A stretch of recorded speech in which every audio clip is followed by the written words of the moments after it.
Chapter 961, Meeting Heian in the Abyss I. Li Xiaowei counted the days and left the main hall through the corridor, and Siwei was already waiting in the side hall and greeted him respectfully. "Your Highness, will you be seeing Madame Chen today? Kung Heng can guard her when he's free." "No need for daily visits. I'll go see the young master instead," replied Li Xiaowei. Madame Chen had gotten pregnant some time ago, which had prompted Li Xiaowei to visit more frequently, but by his calculations, it had been a while since he last saw Li Jianqian. The child was 6 now, and almost of age to begin cultivation. "The young master is still on the island, Your Highness, this way please." Li Xiaowei lifted his head slightly and asked softly, "What's he doing on the island?" "The various branches on the island are gradually settling down. The young master said he wanted to visit the clansmen before coming to pay respects to Your Highness."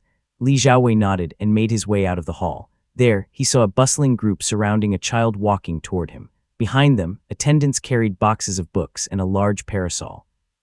Li Xiaowei looked back with a laugh and said, "You young ones are following him around every single day, aren't you?" The casual remark made Siwei's back go cold. He quickly whispered, "Your Highness, the young master's maternal family is then family. They all take great pride in him.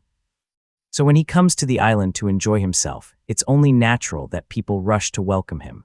Li Xiaowei bent down and picked up the approaching Li Jianqian. Those who had been following immediately fell to their knees. The boy turned around in his arms and Li Xiaowei asked, "Kainer, how was the island?" Li Jianqian lifted his head, a lingering smile still on his face, and replied cheerfully, "There were plenty of people. Father took me to see the riverbank, but it wasn't any different from the island. Once you leave the main hall, everything looks the same." Holding him, Li Xiaowei walked back into the hall while Siwei and the rest waited respectfully outside. As father and son entered the sunlit chamber, the child remarked, "Father talked about kinship, but I don't see anything that close. They're just mortals who all look the same. As for the cultivators, we built the frame and they hang on it." Li Xiaowei glanced sidelong at him and said softly, "That's order. People may be sentimental, but they still follow profit. This structure for distributing interests is order, be it grand or small, good or bad." Li Jianqian lowered his head in thought, then suddenly looked up and said, "I don't understand. Can there really be a difference between good and bad?" Li Xiaowei let out a soft laugh, a trace of appreciation flashing in his eyes as he replied gently, "For our Li family, if this structure benefits the common people, then it is good. Other families take it as a warning that strict governance is our legal doctrine. Some families say we're too harsh on mortal direct descendants, minor sects, and collateral branches, but that's because their kind of order is built for cultivators alone." Li Jianqian stared blankly at him, a question on the tip of his tongue that he swallowed down. Something instinctive told him not to ask. He only murmured inwardly, "But what good is being kind to them? Mortals are useless anyway." He averted his gaze and listened as Li Xiaowei said softly, "This framework is built with profit as its bones, bound and polished by kinship and sentiment. Only then can it remain stable and unbroken." Li Jianqian nodded as he listened. After a few more words, Li Xiaowei waved for someone to take the child away. He sat alone on the steps, the setting sun casting its rays over his dark red robe. Golden threadwork shimmered in the light.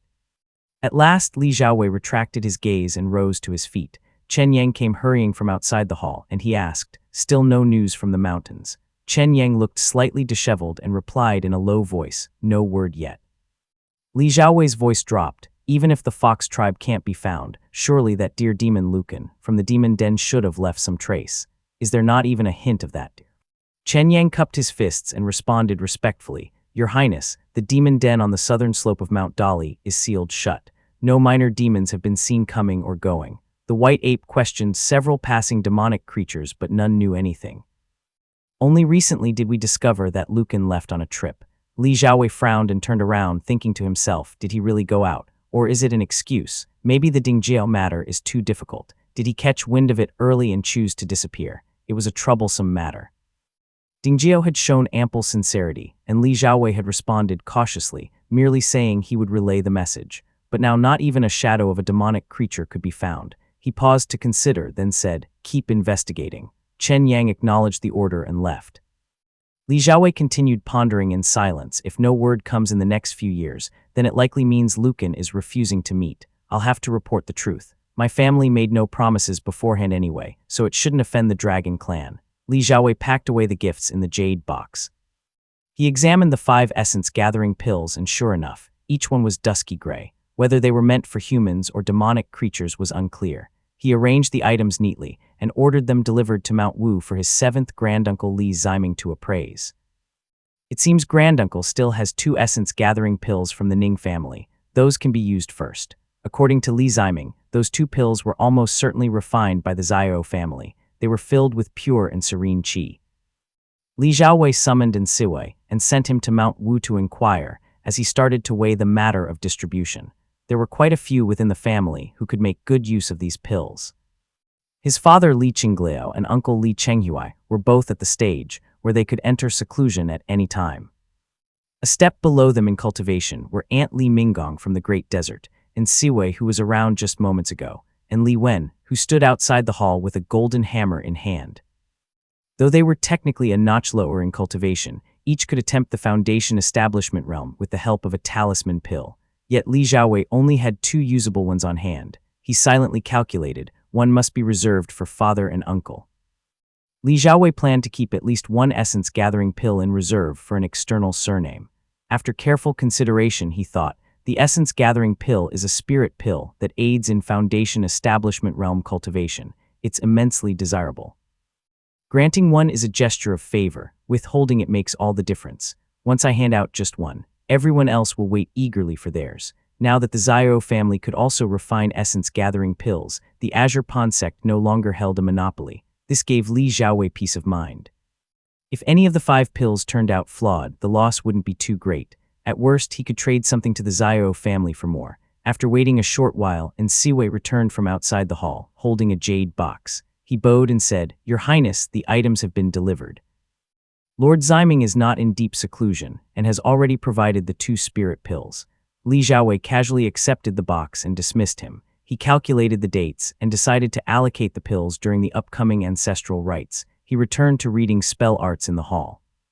After light and shadow chased each other for several rounds, Li Wen stepped into the hall, slightly anxious, and said in a rough voice, "Your Highness, the Shen family from Jiangbei is here to visit." Chapter 962, Meeting Heian in the Abyss, II, Eastern Sea. Faint streaks of rainbow light weaved through the murky and gray-black abyss.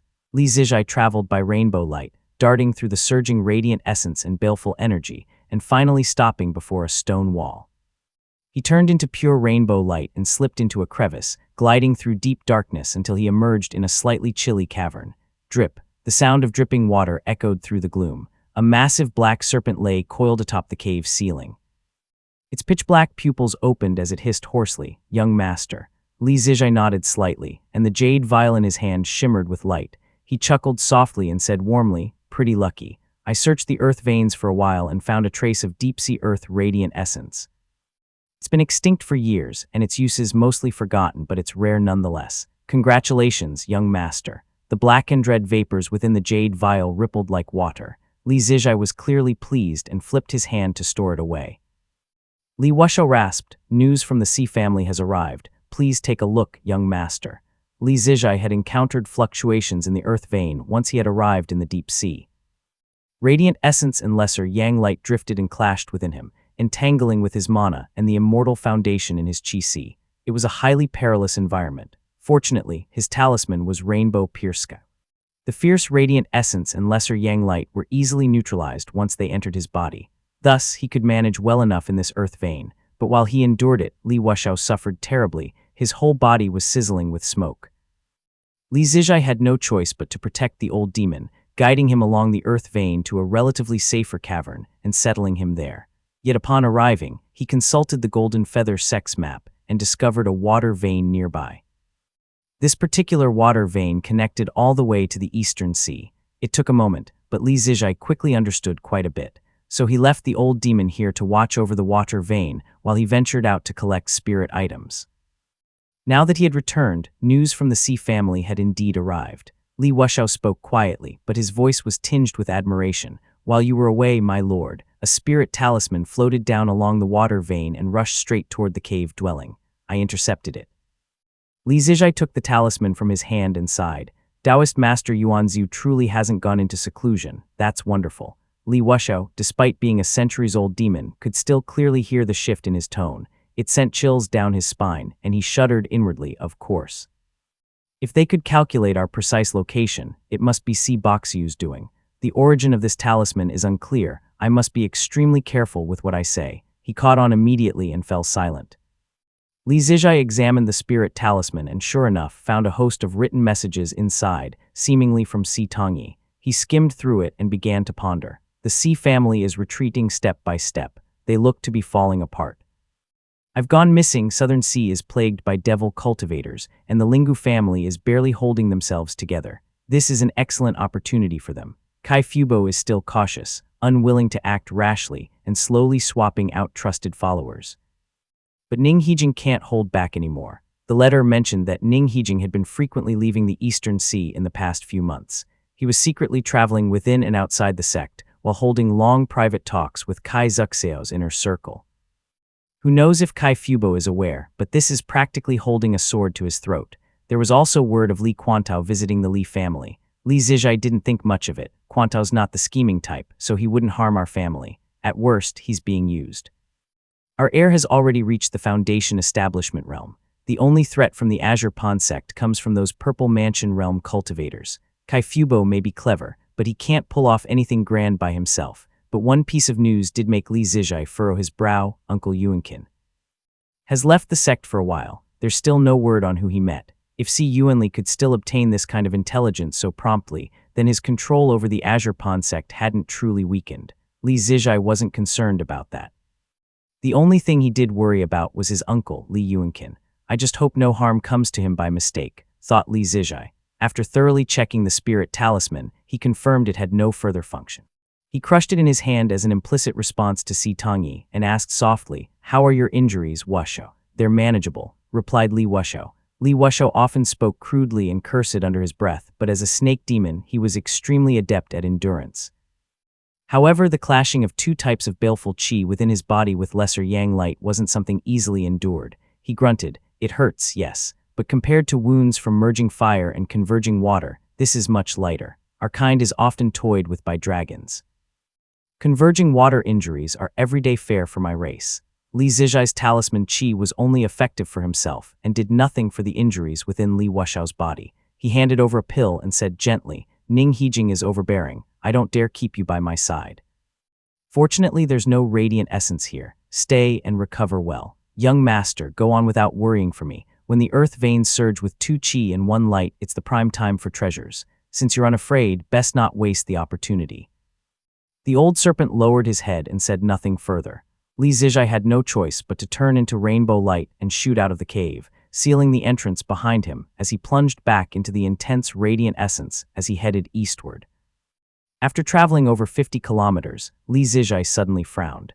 The space between his eyes shimmered with rainbow light, piercing through the blinding lesser yang light until he caught sight of something unusual.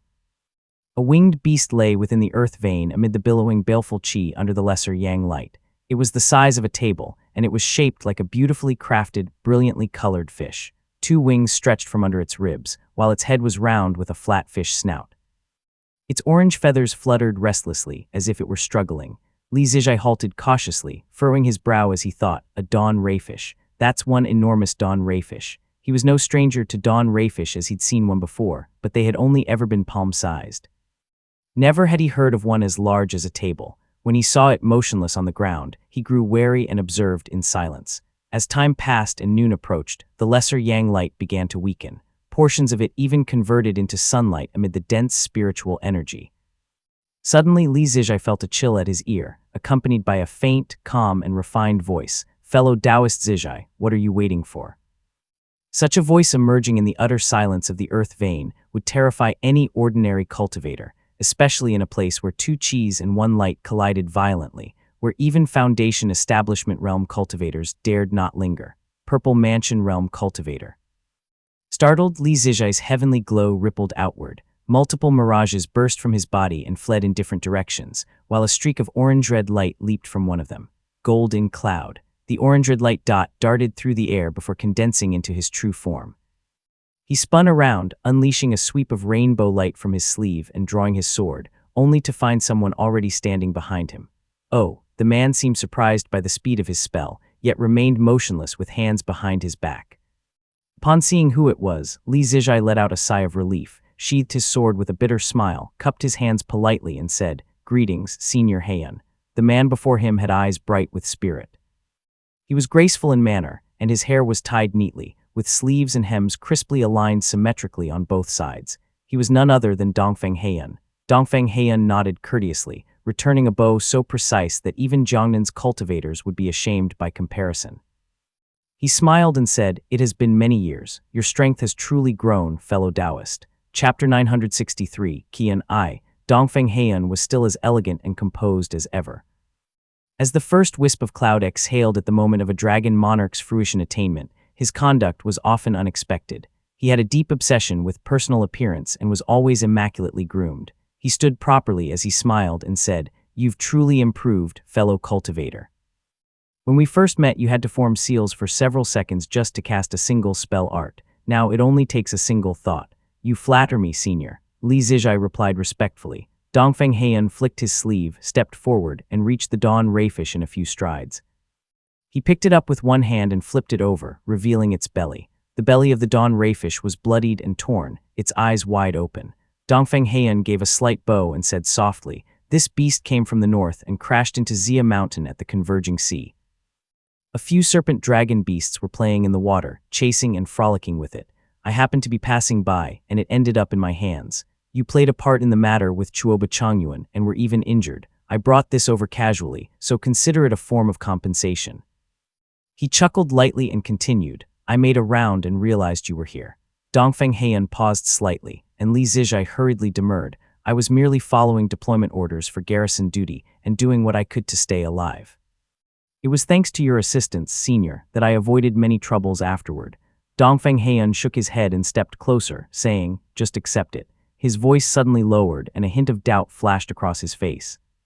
He paced twice in place and asked softly, "There's something I wish to ask, fellow cultivator." "Please speak, senior," Li Zijai quickly responded. Dongfeng Heian spoke slowly. "In this abyss, the two qi and one light, namely the baleful qi, the radiant essence, and the lesser yang light saturate the area. They invade the spell-formed body and roam through the meridians. Ordinary people could never endure it. Even those monks from the north cannot stay here for long." He paused, then slowly locked eyes with Li Zijai and said softly, "Yet fellow cultivator Zijai seems completely unaffected." Li Zijai realized halfway what Dongfeng Heian was about to ask, and a strong sense of alarm flared in his heart. Li Zijai understood that a Purple Mansion Realm cultivator was watching him, but the abyss had been transformed by the lesser Yang Devil Monarch himself. At most, the Purple Mansion Realm cultivators could divine his general location, but they couldn't see the specifics, and there was no reason for them to constantly monitor him. He had calculated every possibility, yet not even he could have foreseen that Dongfeng Heian would be waiting here. Worse, Dongfeng had clearly been watching him for quite some time, and upon noticing his lack of reaction to the environment, had exposed his anomaly. How could I explain this? A cultivation technique, a spell art, a spirit item. His thoughts raced for a moment, then he spoke in a low voice, replying to Senior, "The rainbow light of my immortal foundation within my Qi has the effect of dispelling invading baleful Qi. Though it has limited use against the two Qi and one light of this place, it does offer some relief. And nearby there's a cave dwelling untouched by the light and Qi. I often take shelter there, circulate my mana, and manage to endure." Li Zijai spoke fluidly in one breath, his tone steady and respectful. Dongfeng Heian listened carefully, but gave no reply for a moment. Though immortal foundations had different effects, their nuances varied from person to person. Li Zijai could only obscure the details under the general claim of his immortal foundation, but anxiety slowly crept into his heart. Dongfeng Heian paused for quite a while before chuckling and replying, "Fellow Taoist Zijai, if that's your explanation, then it must be thanks to that one from Mount Yuaxia, who gathered the northern Tao lineage, embraced all Taos, and preserved most of the northern immortal Tao. Thus your heavenly glow is able to counter foreign influences." Dongfeng Heian always spoke with such grace that Li Zijai couldn't tell what he truly meant. He couldn't tell if he was mocking or seriously elaborating. He could only reply softly, "I've learned something, Senior." That answer, too, was ambiguous. It could be interpreted either way. Dongfeng Heian chuckled twice, then used two fingers to tap the dawn rayfish's head. Layers of cloud mist suddenly appeared within the thick light and Qi. Faint light shadows flickered through them. Dongfeng Heian only uttered a few incantations before producing a small shimmering object and simply said, "Take it." This item was, of course, the spirituality of the demonic creature. As a demonic spirit himself, Dongfeng Heian found capturing such a thing quite easy. He didn't even need a spirit item or formation. He could just effortlessly extract it and hand it off. That was surely beyond what a mere Foundation Establishment Realm cultivator could do. Li Zijai took in the whole scene, raising his estimation of Dongfeng Heian's strength yet again. He stored the object between his eyebrows. Dongfeng Heian then turned back to the Dawn Rayfish with a cheerful smile and said, "Did you understand that? Just follow him. I know you're skilled in various arts and your spirituality may not be easily bound. But if you don't behave, a dragon monarch would be more than happy to serve up a rayfish feast." The Dawn Rayfish nodded, flipped itself upright, and answered in a clear voice, "This little one understands." Dongfeng Heian tidied his sleeves and gave a courteous nod before finally looking at Li Zijai as he said with a smile, "If there's a chance, send my regards to fellow cultivator King Hung. I'll be waiting for her in the grotto heaven."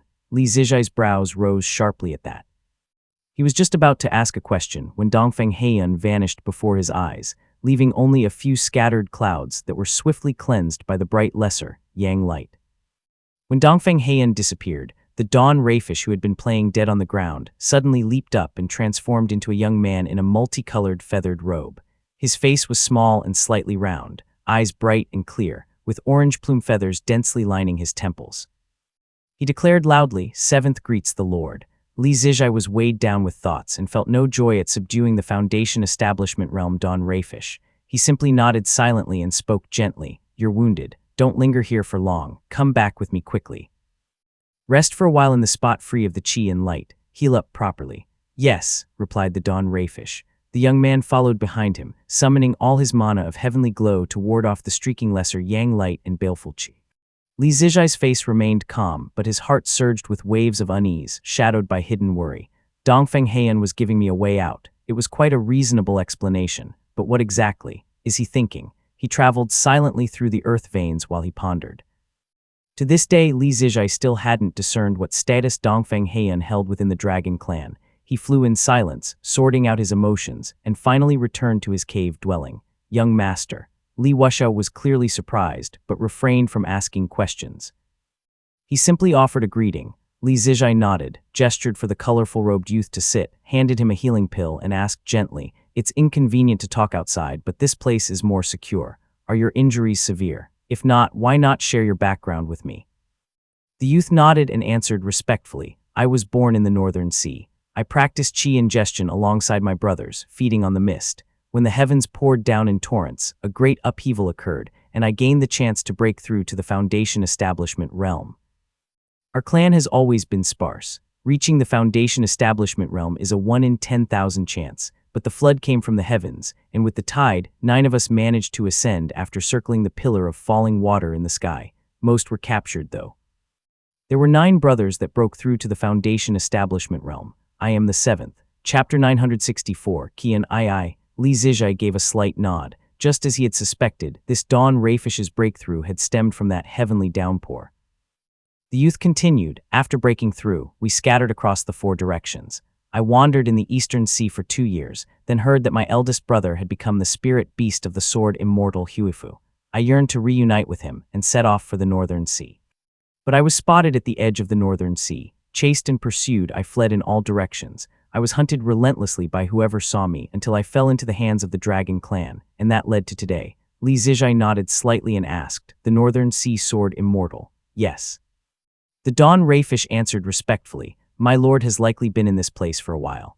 Over half a year ago, word came that Sword Immortal Huifu comprehended the Tao in the plume-shedding grounds of Han-Si and thus attained sword intent. The entire Northern Sea was shaken and his name was spread across the 4 seas.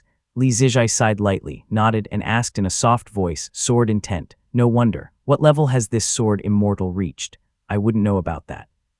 The youth gently shook his head, the orange plume feathers at his temples quivering slightly with the motion. He replied respectfully, "I doubt it's too high.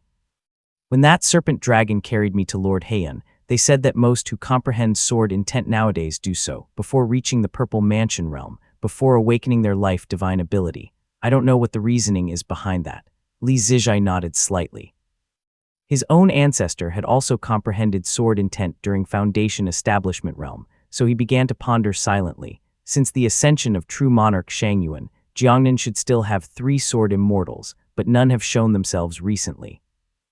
Aside from the one from Wanyu Sword Gate, the others are in Wu State. There might not even be 10 sword immortals in the world right now. He helped the youth to his feet, scrutinized him, and asked a few more questions. The Dawn Rayfish's cultivation was only at the early to mid Foundation establishment realm, yet his speed was terrifying. At full speed, he might even catch up to a heavenly glow Dawn Cloudliner. Li Zijai said kindly, "Since you're the 7th and were sent here by the senior, let's call you Li Qian. From now on, you're one of us. There's no need to stand on ceremony. This subordinate obeys." Li Qian responded with a bow, quickly took out a healing pill, and began to recover in silence. Li Zijai sat cross-legged beside the pond in the cave, quietly staring into the water's surface. Li Wuxiao didn't ask how this young man suddenly appeared. The old serpent simply shut his eyes and resumed healing. Li Zijai furrowed his brows slightly and thought, "At least Dongfeng Heian didn't expose me. The Purple Mansion Realm cultivators can't decipher my talisman qi. Since he still has a use for me, he likely assumes it's some other Purple Mansion Realm cultivator's technique." After a while, Li Wuxiao asked, "Will you be going out again, young master?" Li Zijai smiled faintly. Though he wasn't afraid of the light and qi outside, he still had to maintain the lie he had just spun. He said, "I'm a bit worn out. I'll first dispel the light and qi inside me and rest for a while before deciding." The cave dwelling fell silent. All three settled into quiet cultivation, though the light and qi threading through the earth veins outside grew increasingly dense. The intense light and qi coursed through the earth veins in flickers of brightness. A refined young man sat quietly atop a crimson boulder, his pale hand tapping lightly at its edge. Had Li Zijai been present, he would have immediately recognized this man as Dongfeng Heian. The latter hadn't left at all, he was still lingering nearby. This fluctuation likely means Xian clashed with someone. Dongfeng Heian's gaze now lacked its usual amused veil. It was deeper and more conflicted as he seemed truly torn. No one noticed the Dawn Rayfish. Handing it to Li Zijai is just right. It spares that pawn in the Azure Pond sect from suffering a loss, making it seem less like I'm just using him. But he still hides many secrets. Can Universal Dawn Mist truly neutralize the light and qi, pondered Dongfeng Heian. Dongfeng Heian was quite aged, though his demonic spirit nature let him retain the demeanor of a youth. He had seen more than enough and read enough cultivation techniques to rival an entire sect's Dao collection. The Universal Dawn Mist of the Azure Pond sect was once cultivated by Lingu Xia, yet it had no purifying effect. But Li Zijai's ancestor was of the Wei's Li lineage, skilled in capturing light and binding flame. Dispelling this light and qi may not be too far-fetched after all, thought Dongfeng Heian.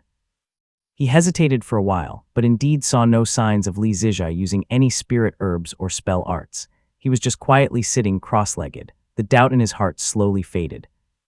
After waiting a while longer without seeing Li Zijai emerge, he finally rose and headed deeper into the earth veins, thinking to himself, Ying split Q Li without killing him. The lesser Yang is difficult to judge in terms of right or wrong, but Ying's is no fool.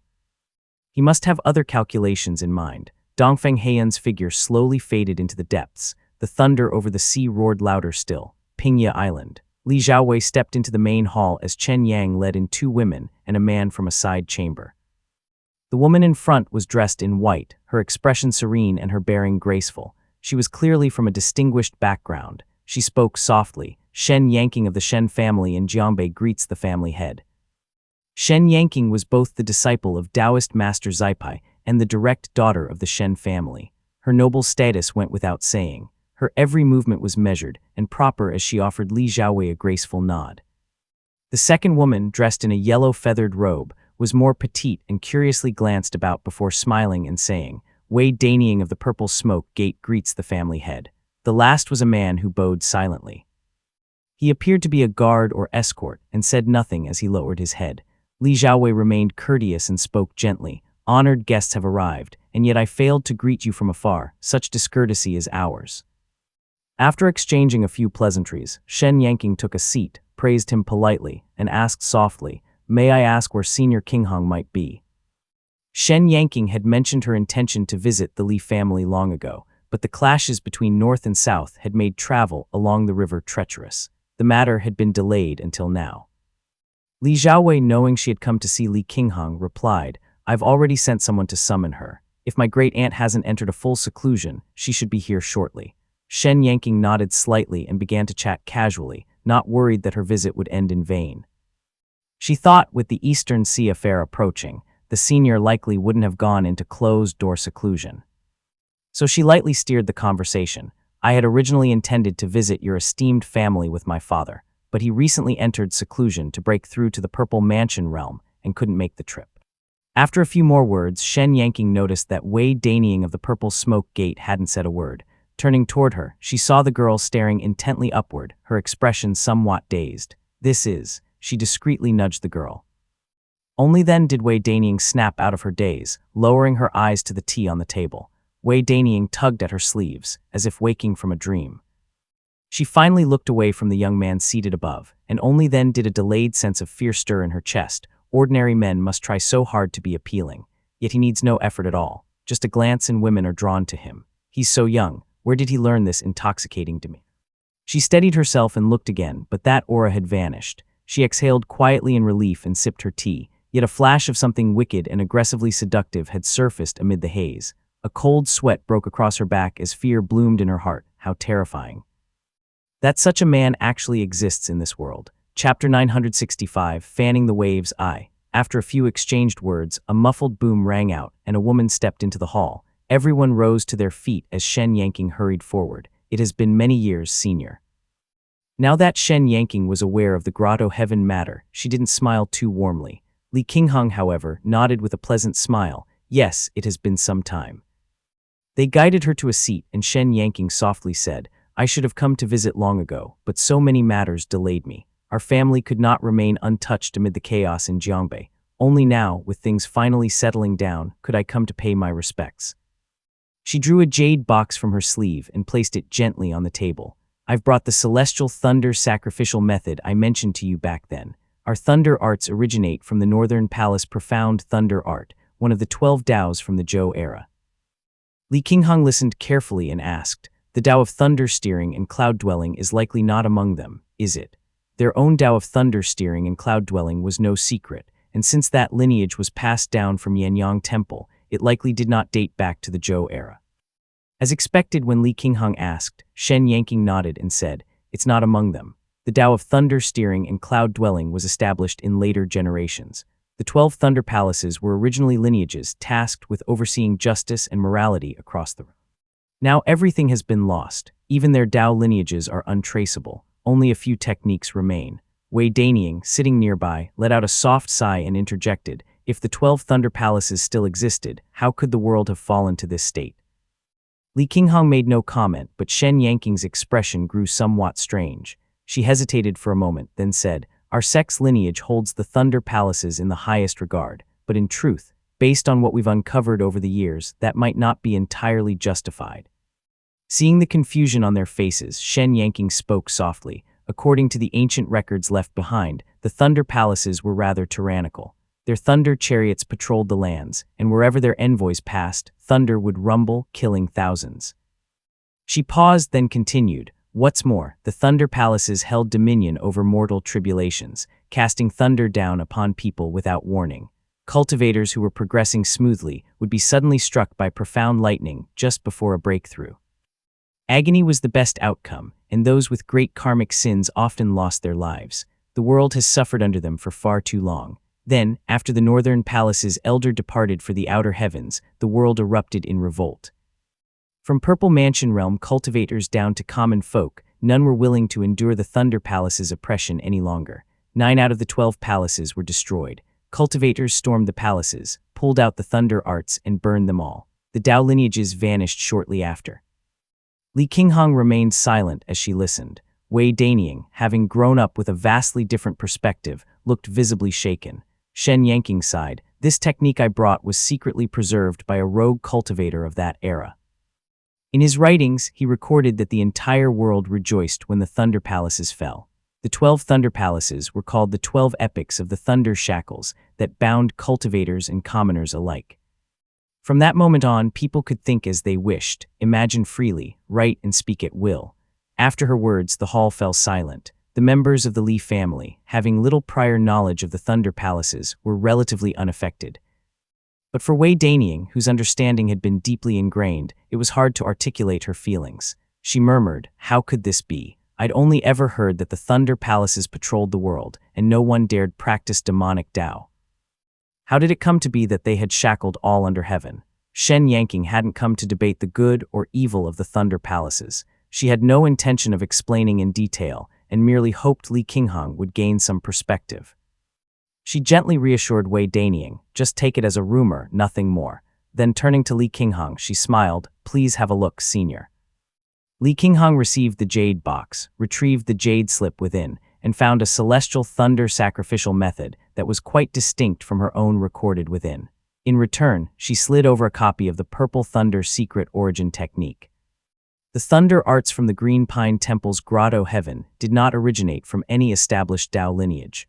The Cloud Thunder inquiry technique was merely a cultivation technique. It was the only viable exchange Li Qinghong had to offer.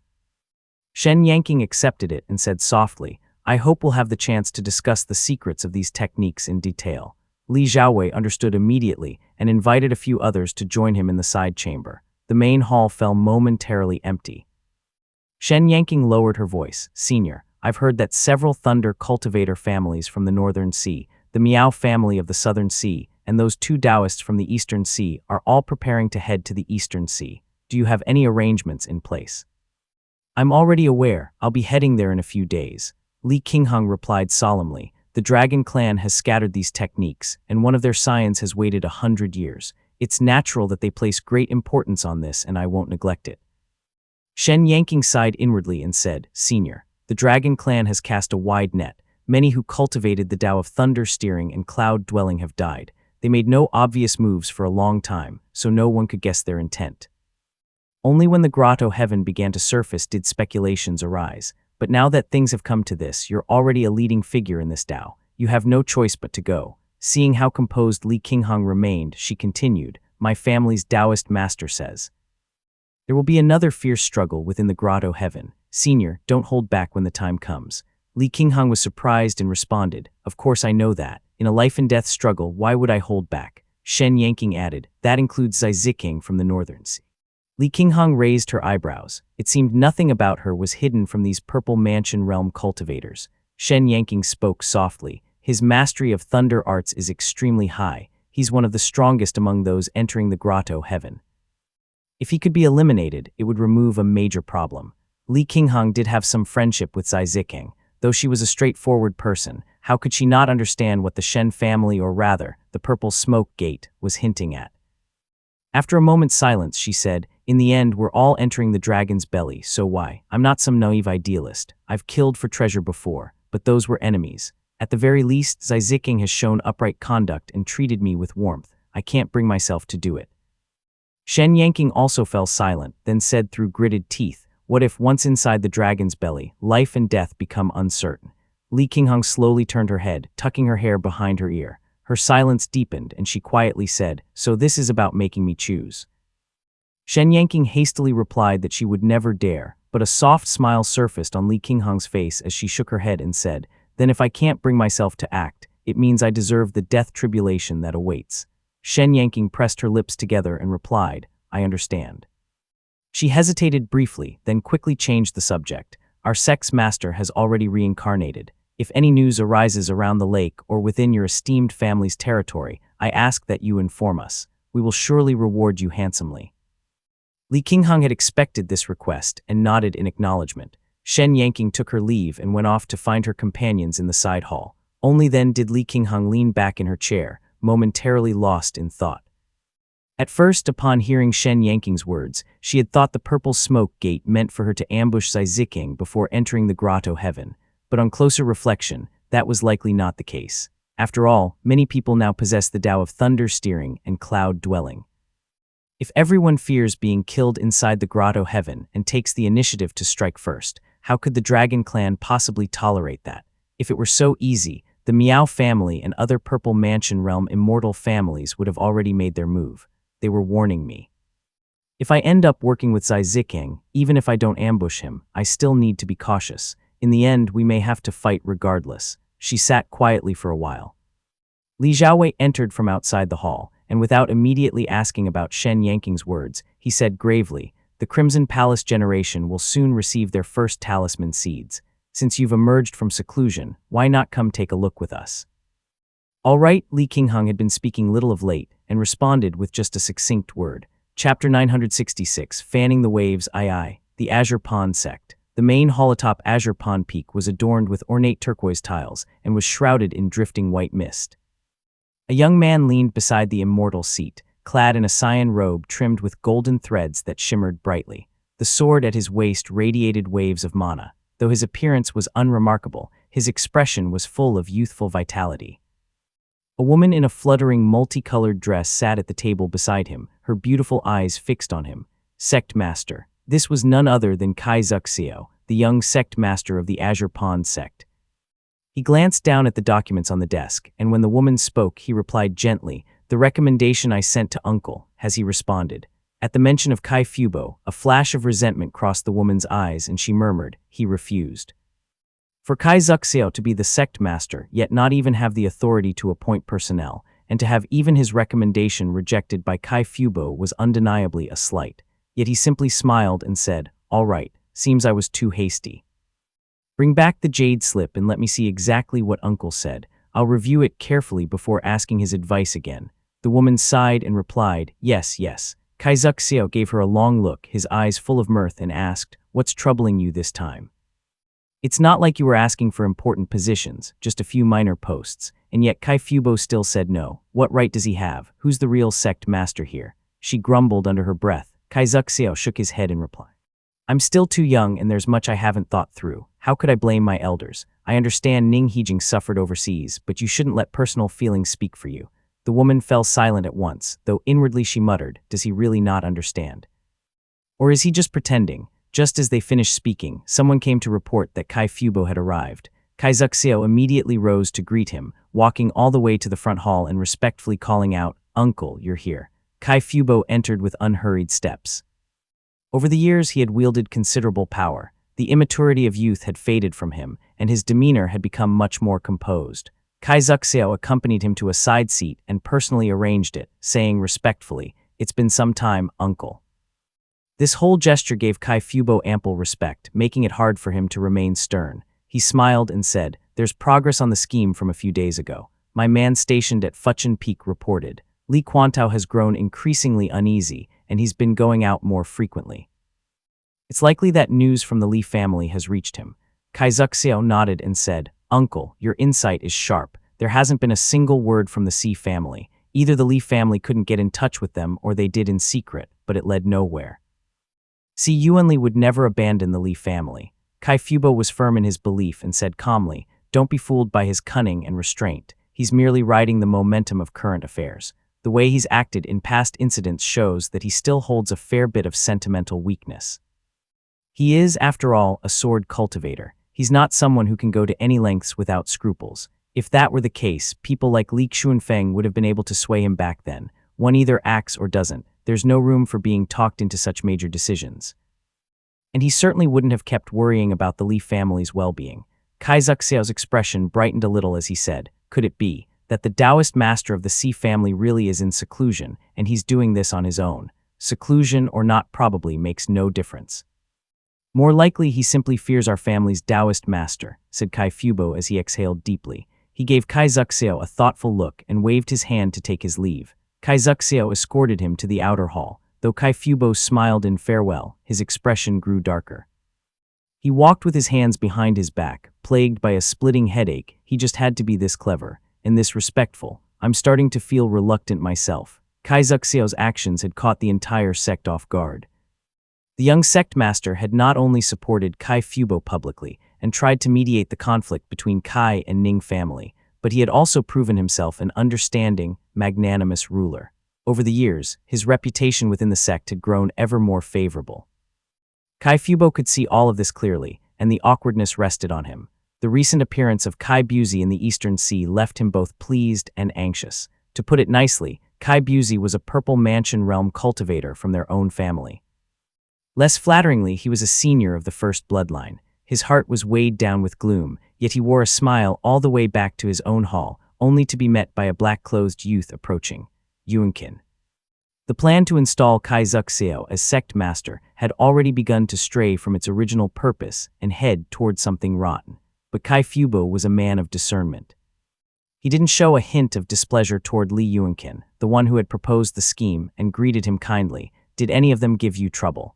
Kai Fubo could see clearly, though not every member of the Kai family was as perceptive.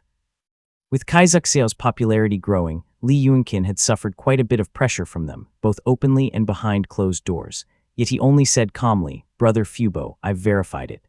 Kai Fubo nodded in understanding. The two of them headed inside and sat down by the desk. Li Yuanqin spoke quietly. Ning Hijing is indeed in collusion with a Buddhist cultivator, a master monk from the Way of Emptiness. He's plotting against both Li Zijai and Si Yuanli. The luminous qi in the abyss has been growing thicker these past days.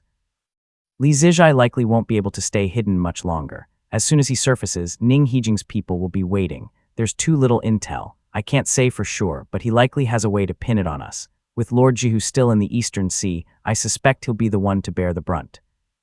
Kai Fubo stayed quiet for a moment and then said in a low voice, "You mean to say, he's pulling strings on both sides to push us into open conflict with the Si family so he can reap the spoils from the sidelines. It's nothing more than lives to him, is it? Even if we can't see how he'll do it, Li Zijai, Si Yuanli or Lord Jihu must die for his plan to work," said Li Yuanqin. Kai Fubo fell silent again, his heart growing colder as he said, "Ning Hijing alone cannot stir up such waves. I fear some Purple Mansion realm cultivators cannot bear to see the two Taoist masters of Kai and Si families minding their own business in peace. They must be quietly fueling the conflict and trying to drive a wedge between them." Li Yuanqin fixed his gaze on him and said quietly, "That's exactly what I think too, but with Purple Mansion realm cultivators shielding everything, even if Si Boxiu isn't in seclusion, it's highly likely he still won't see it coming." Kai Fubo narrowed his eyes and asked, "How do you plan to respond? Li Zijai will be difficult to kill, and Si Yuanli is likely to notice something. They'll most likely target Lord Jihu first," replied Li Yuanqin. Kai Fubo's expression didn't shift in the slightest as he said, "Oh. Then should I summon him back now?" Li Yuanqin shook his head and said calmly, "In my view, letting Lord Jihu die might not be a bad thing. We can just lie in wait until he falls, then we'll immediately capture Li Zijai and confine him in the sect." His tone was ice cold as he continued, "As long as we plant the blame cleanly, even the Taoist master won't be able to argue. Then we can use this to pressure Si Yuanli into relinquishing those few long-withheld positions and force him out of the sect." Kai Fubo actually let out a faint smile when he heard him speak so casually of killing his own elder. "And what if he refuses?" Li Yuanqin respectfully replied, "Then the Li family will have no choice but to turn to us to preserve Li Zijai's life. Then wouldn't the remaining members of the Ning family fall into our hands with ease?" "Good, very good." Kai Fubo's smile deepened, and he stared directly at Li Yuanqin as he asked, "If even a secluded cultivator like Si Boxiu can be kept in the dark, then surely a Purple Mansion realm cultivator is involved. How do you know this?" asked Li Yuanqin. Chapter 967, Whole Pill I. Li Yuanqin cupped his fists and said softly, "Brother Fubo, you may not be aware. Though that Mount Yue cultivator, Fei Loya, is a member of the Ning family and publicly claims the Li family stole his territory, in truth, he still harbors old sentiments toward my father. That's why he deliberately revealed his whereabouts to me in secret." He laid out every clue he had observed, step by step, with each point well-reasoned and logically sound. Kai Fubo smiled as if enlightened, though inwardly he remained noncommittal. Li Yuanqin said quietly, "There are still those within the Purple Mansion realm who remain friendly to us. Taoist Master Cheng Xiao is among their elites, so how can we be sure this wasn't his intention all along?" Only after these words did Kai Fubo show a hint of contemplation, and Li Yuanqin continued, "In the end, it's likely that someone from the Purple Mansion realm used this opportunity to tip their hand, hoping we might intervene and take a swipe at the Si family. Things are only just beginning to surface and much remains unclear. I leave the final decision to you, Brother Fubo." He cupped his fists and stepped back. Kai Fubo nodded in farewell and turned back to sit at the table. "This isn't something to be trifled with. There's likely deception here. Even if we take 10,000 steps back, why would Si Yuanli ever yield, roundabout as it is? Yuanqin still wants to take control of the Li family." Irritation simmered in Kai Fubo's heart, but he bore no grudge. It wasn't just Li Yuanqin. Elders like Kai Jihu, and even many of Kai Fubo's own siblings had long harbored intentions to act. It was only his restraint that had kept them in check. It's far too soon, thought Kai Fubo. Now that he'd come this far, Kai Fubo realized he could no longer meet the expectations of those around him. Be it Li Yuanqin or Kai Jihu, they were both growing impatient. Like a wild horse snapping its reins, if I can't rein them in, I fear we'll all tumble off a cliff, and I will be shattered to pieces first. Li Yuanqin's proposal had made him see the true state of his situation, and his heart turned cold. I've read countless classics, and always thought the ancients were too reckless and too foolish. I've always thought they lacked caution and acted in haste. But now, acting for myself, I realize how boxed in everything feels. Perhaps they had no choice either. Panic crept deeper into him. He downed several cups in a row, and Kai Zuxiao's face surfaced in his mind once again. His grip on the jade cup tightened, resentment rising in his chest. Damn this ill-timed fate. Why did he have to be a bright child? Even if he only pretended to be stupid or truly was, it wouldn't have left me in such a wretched bind. Pingya Island. Golden morning light glittered across the lake as Li Xiaowei rode the wind southward toward the lands under Lijiang Prefecture. The buildings here, the oldest among those circling the lake, bore gray tiles and greenstone walls. Though the disciples who once filled these alleys had long vanished, several large stone mansions still had caretakers assigned. Shadows danced across the stone steps as Li Xiaowei entered the house, followed by Master Monk King Heng. When he saw that the pool at the center was still crystal clear, he made his way toward the back hall where the clang of chains echoed in waves. Clang. The rear hall was lined with cold and foreboding iron bars. The faint bleating of sheep drifted through. As Li Xiaowei stepped into the chamber, he saw a naked boy crouched on the floor, his body covered in pale scales. He was sucking at the neck of a sheep, drinking its blood. The animal lay collapsed, its bleats fading to silence. Li Xiaowei lowered his gaze and silently watched the boy devour the sheep alive. He stood there for a long time without speaking. Unable to bear the sight, King Heng began murmuring mantras with his eyes closed. On the second day after he achieved the Foundation Establishment realm and returned to the lake, he had come to visit his eldest son. Together with King Heng, he had examined the boy thoroughly, yet he remained helpless. Li Jiangao wasn't under any bewitchment clouding his mind, nor was his soul disturbed. The problem was far more fundamental. He simply lacked human intelligence from the start. There was no cure for it. Perhaps after hundreds of years of cultivation, he might develop the sentience of a demonic creature. Just look at him now, he can't even recognize words. How could he possibly receive talisman seeds? Thought Li Xiao. Li Xiaowei had even considered releasing him into the wild, to live alone by some mountain or lake. But there were too many taboos, so he couldn't let the boy go. And so, year after year, he remained imprisoned in this cage. Only he or Li Xuanxuan would visit him now and then. Jiangao is like a beast. Jiangqian, though clever, is extreme in nature and harbors hypocrisy. I fear none of my sons are truly virtuous. Li Xiaowei's third son had just been born a few days ago, but he was publicly announced as his second. The child was named Li Jianglong and again bore a pair of golden eyes, yet Li Xiaowei no longer felt much joy. When he turned around, another concubine was already pregnant. He called softly, "Master Monk." King Heng quickly looked up and Li Xiaowei murmured, "You once mentioned using the veiled yin technique to suppress. I wonder if we might try it, so that I could have a child without golden eyes. I heard the undefeated king of brightness sired nothing but demons." All of them were eventually subdued. These children of mine, bearing the same golden eyes as I do if their merit is shallow, disaster may befall them. King Heng gave him a contemplative glance and replied softly, "This humble monk will do his best."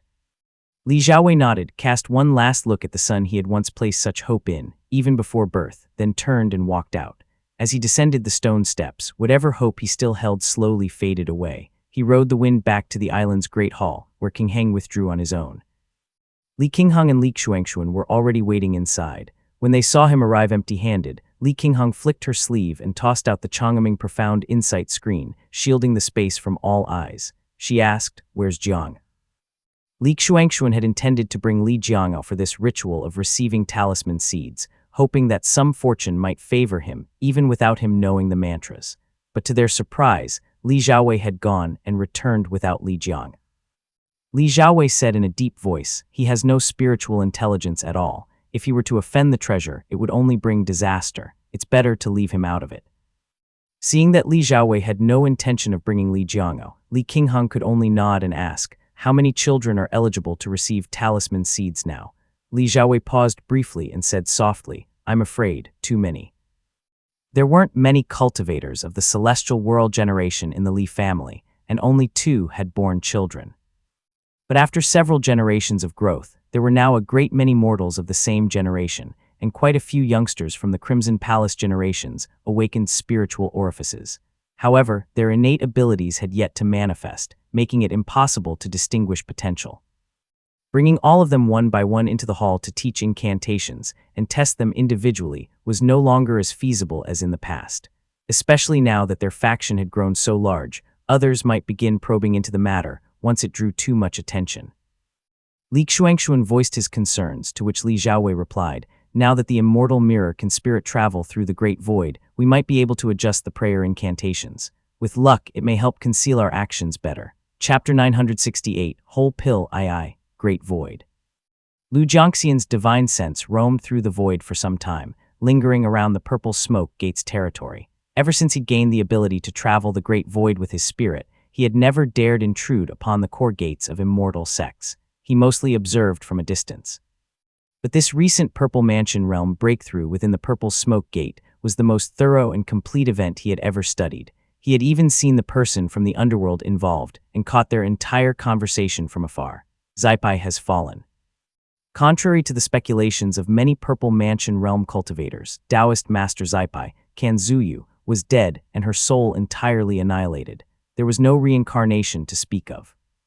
The Shen family and the Purple Smoke Gate sending people everywhere to search for Zaipai's reincarnation is likely just for show. Zaipai had been incredibly powerful. A figure with innate metallic essence who had disappeared after reincarnation. Such ambiguity actually served both the Shen family and the Purple Smoke Gate well. The other Purple Mansion realm cultivator, Taoist Master Zimu, disappeared long ago. If the Purple Smoke Gate wants to maintain its current standing, some schemes and trickery are inevitable. Yet Lu Jiangxian had observed the entire underworld ritual from beginning to end, and confirmed there was no trace of the true essence of the metallic essence. This meant Taoist Master Zaipai had never used that treasure at all. Where could such a precious item possibly be? Lu Jiangxian couldn't find a clue for now. He could only set the matter aside and keep an eye on it. Instead, another thought rose in his heart. Turns out famous politicians don't mind tasting these delicacies. Open the Dragon Clan devours thunder. Lu Jiangxian had been keeping close watch on the Dragon Clan devouring thunder. He had even secretly witnessed the meeting between Dongfeng Heian and Li Zijai in the Eastern Sea.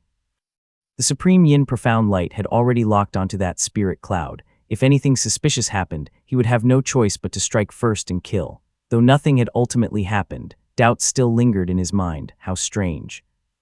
Dongfeng Heian seems to hold Li Zijai in high regard and has always been courteous to Li Xuanfeng. Where did this sentiment even come from? And that dragon's son, Dingjiao, is especially generous toward Li Xiaowei. It almost seems like the entire Dragon Clan has taken a liking to the Li family. Could it really be because of Wei Emperor Gong? Lu Jiangxian didn't believe Ding Jiao's words at all. The Li family had risen and fallen repeatedly. If the Dragon Clan truly had deep ties with Wei's Li lineage, it wouldn't have been hard for them to protect a few branches, given their lofty standing. He circled once through the Great Void, confirming that no Purple Mansion or Golden Core realm cultivators were spying nearby. Then he returned, landing atop Mount Wu. Within the formation, he observed for a moment and saw Li Ziming was currently cultivating the secret technique, Jewel Steps. The Moongaze Li family offer clear wine and humble food, cold meats and sacrifices, in devout prayer for the profound light Dharma. May our children follow the Tao in reverence and peace, fulfilling the rites in season, honoring their vows, and ascending beyond the Supreme Yin through these sacred talismans. The sound of this chant reached his ears, drawing his divine sense back from the great void to the lake. Screen light concealed the interior of Pingya Island's Grand Hall, and murmured prayers echoed softly, yet no human figure could be seen. Lu Jiangxian activated his divine sense records and immediately understood what was happening. He swept his awareness across the lake and let out a breath of relief, muttering, "After all this waiting, the Crimson Palace generation has finally come of age. It's time to bestow those Purple Mansion realm techniques."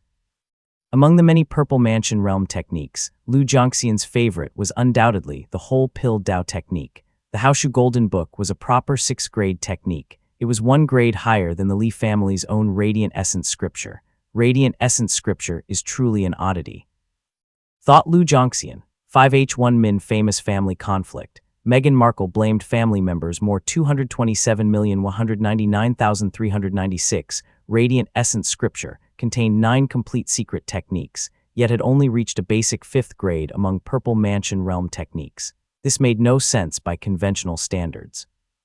How could something so comprehensive be so low-ranked? But then again, Lu Jiangxian had relied on immortal arts and metallic essence to cheat his way through its creation. In terms of breakthrough potential, the Haoshu Golden Book couldn't compare to the Radiant Essence scripture, which had been created with bright yang metallic essence and immortal techniques. Still, it wasn't far behind. It had 5 complete secret techniques, and mastering them all would raise one's chances of reaching the Purple Mansion realm by 25%. Besides, the whole Pill Dao is an ancient lineage. Though not suited for combat arts, it enables cultivators to produce countless times more goods than their peers at the same level, especially those trained through a 6th grade method. The whole Pill Dao far surpassed modern spell arts in areas like transformation, healing, formation breaking, and stealth. Qie Shui of the Golden Feather sect was a renowned practitioner of this Dao, possessing divine abilities that earned the respect of all. Its only flaw was its overly high grade, which made it a bit too flashy. But once future generations of the Li family achieved their own Purple Mansion realm breakthroughs, its presence would draw less attention. As for who should receive the talisman seeds. Born under ominous stars, Li Jiangqian clearly possesses immense talent. He must be restrained with a talisman seed.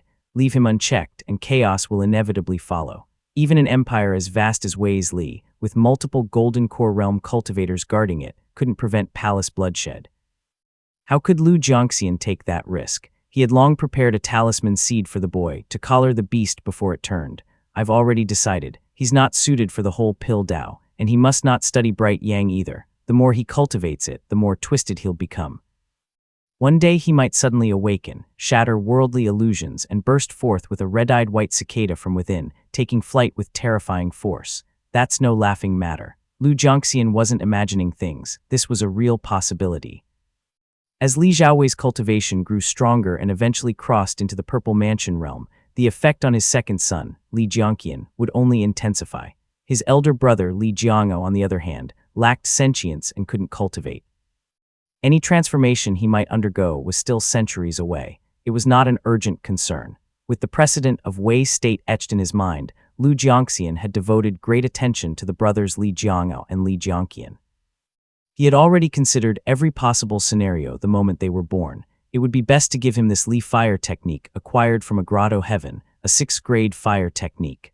Bright yang and Li fire are deeply entangled and complement each other perfectly. There's nothing more suitable. This 6th grade Li fire technique was called the Heavenly Scripture of the Dimming Li Day. Once it was mastered, it would establish an immortal foundation known as the Great Li Codex. That it had once been accepted into Anhui Heaven spoke volumes of its potency and status. It contains 4 secret techniques and offers an additional 20% success chance, which surpasses the vast majority of Purple Mansion realm spells from Jiangnan. He imbued the Heavenly Scripture of the Dimming Li Day into the talisman seed prepared for Li Jiangqian, but didn't hand it over immediately. His divine sense roamed along the lakeside until it located a certain household in Lijiang Town, one he had noted from memory. The house was spacious and was clearly once prosperous, but the red paint on its doors had nearly peeled away, exposing mottled brown wood. The stone lions flanking the entrance were covered in dust, as if untouched for ages. Though the family no longer held prestige, it was evident that strict discipline remained. Everything was neatly arranged and in order, showing that the owners still held themselves to high standards. Lu Jiangxian's divine sense passed through the doorway and soon found a little girl in the central courtyard. She had rosy lips, white teeth, and was dressed in a lined winter robe. She looked about 6 or 7 years old. Judging by the days, the timing is just right. This girl was the one Lu Jiangxian had chosen to receive a talisman seed, the candidate to inherit the whole Pill Dao. She was actually a descendant of the Li family. He had taken note of her since the day she was born, and had merely been waiting for the Li family to finally request a method from him. Through his divine sense, he could see that a spiritual orifice was slowly forming at the center of her brow. It was like a third eye, silently absorbing and exhaling spiritual qi. Lu Jiangxian praised. An orifice at the brow shows that her soul is far beyond the average. At last, a child capable of cultivating the profound shamanic spells has appeared.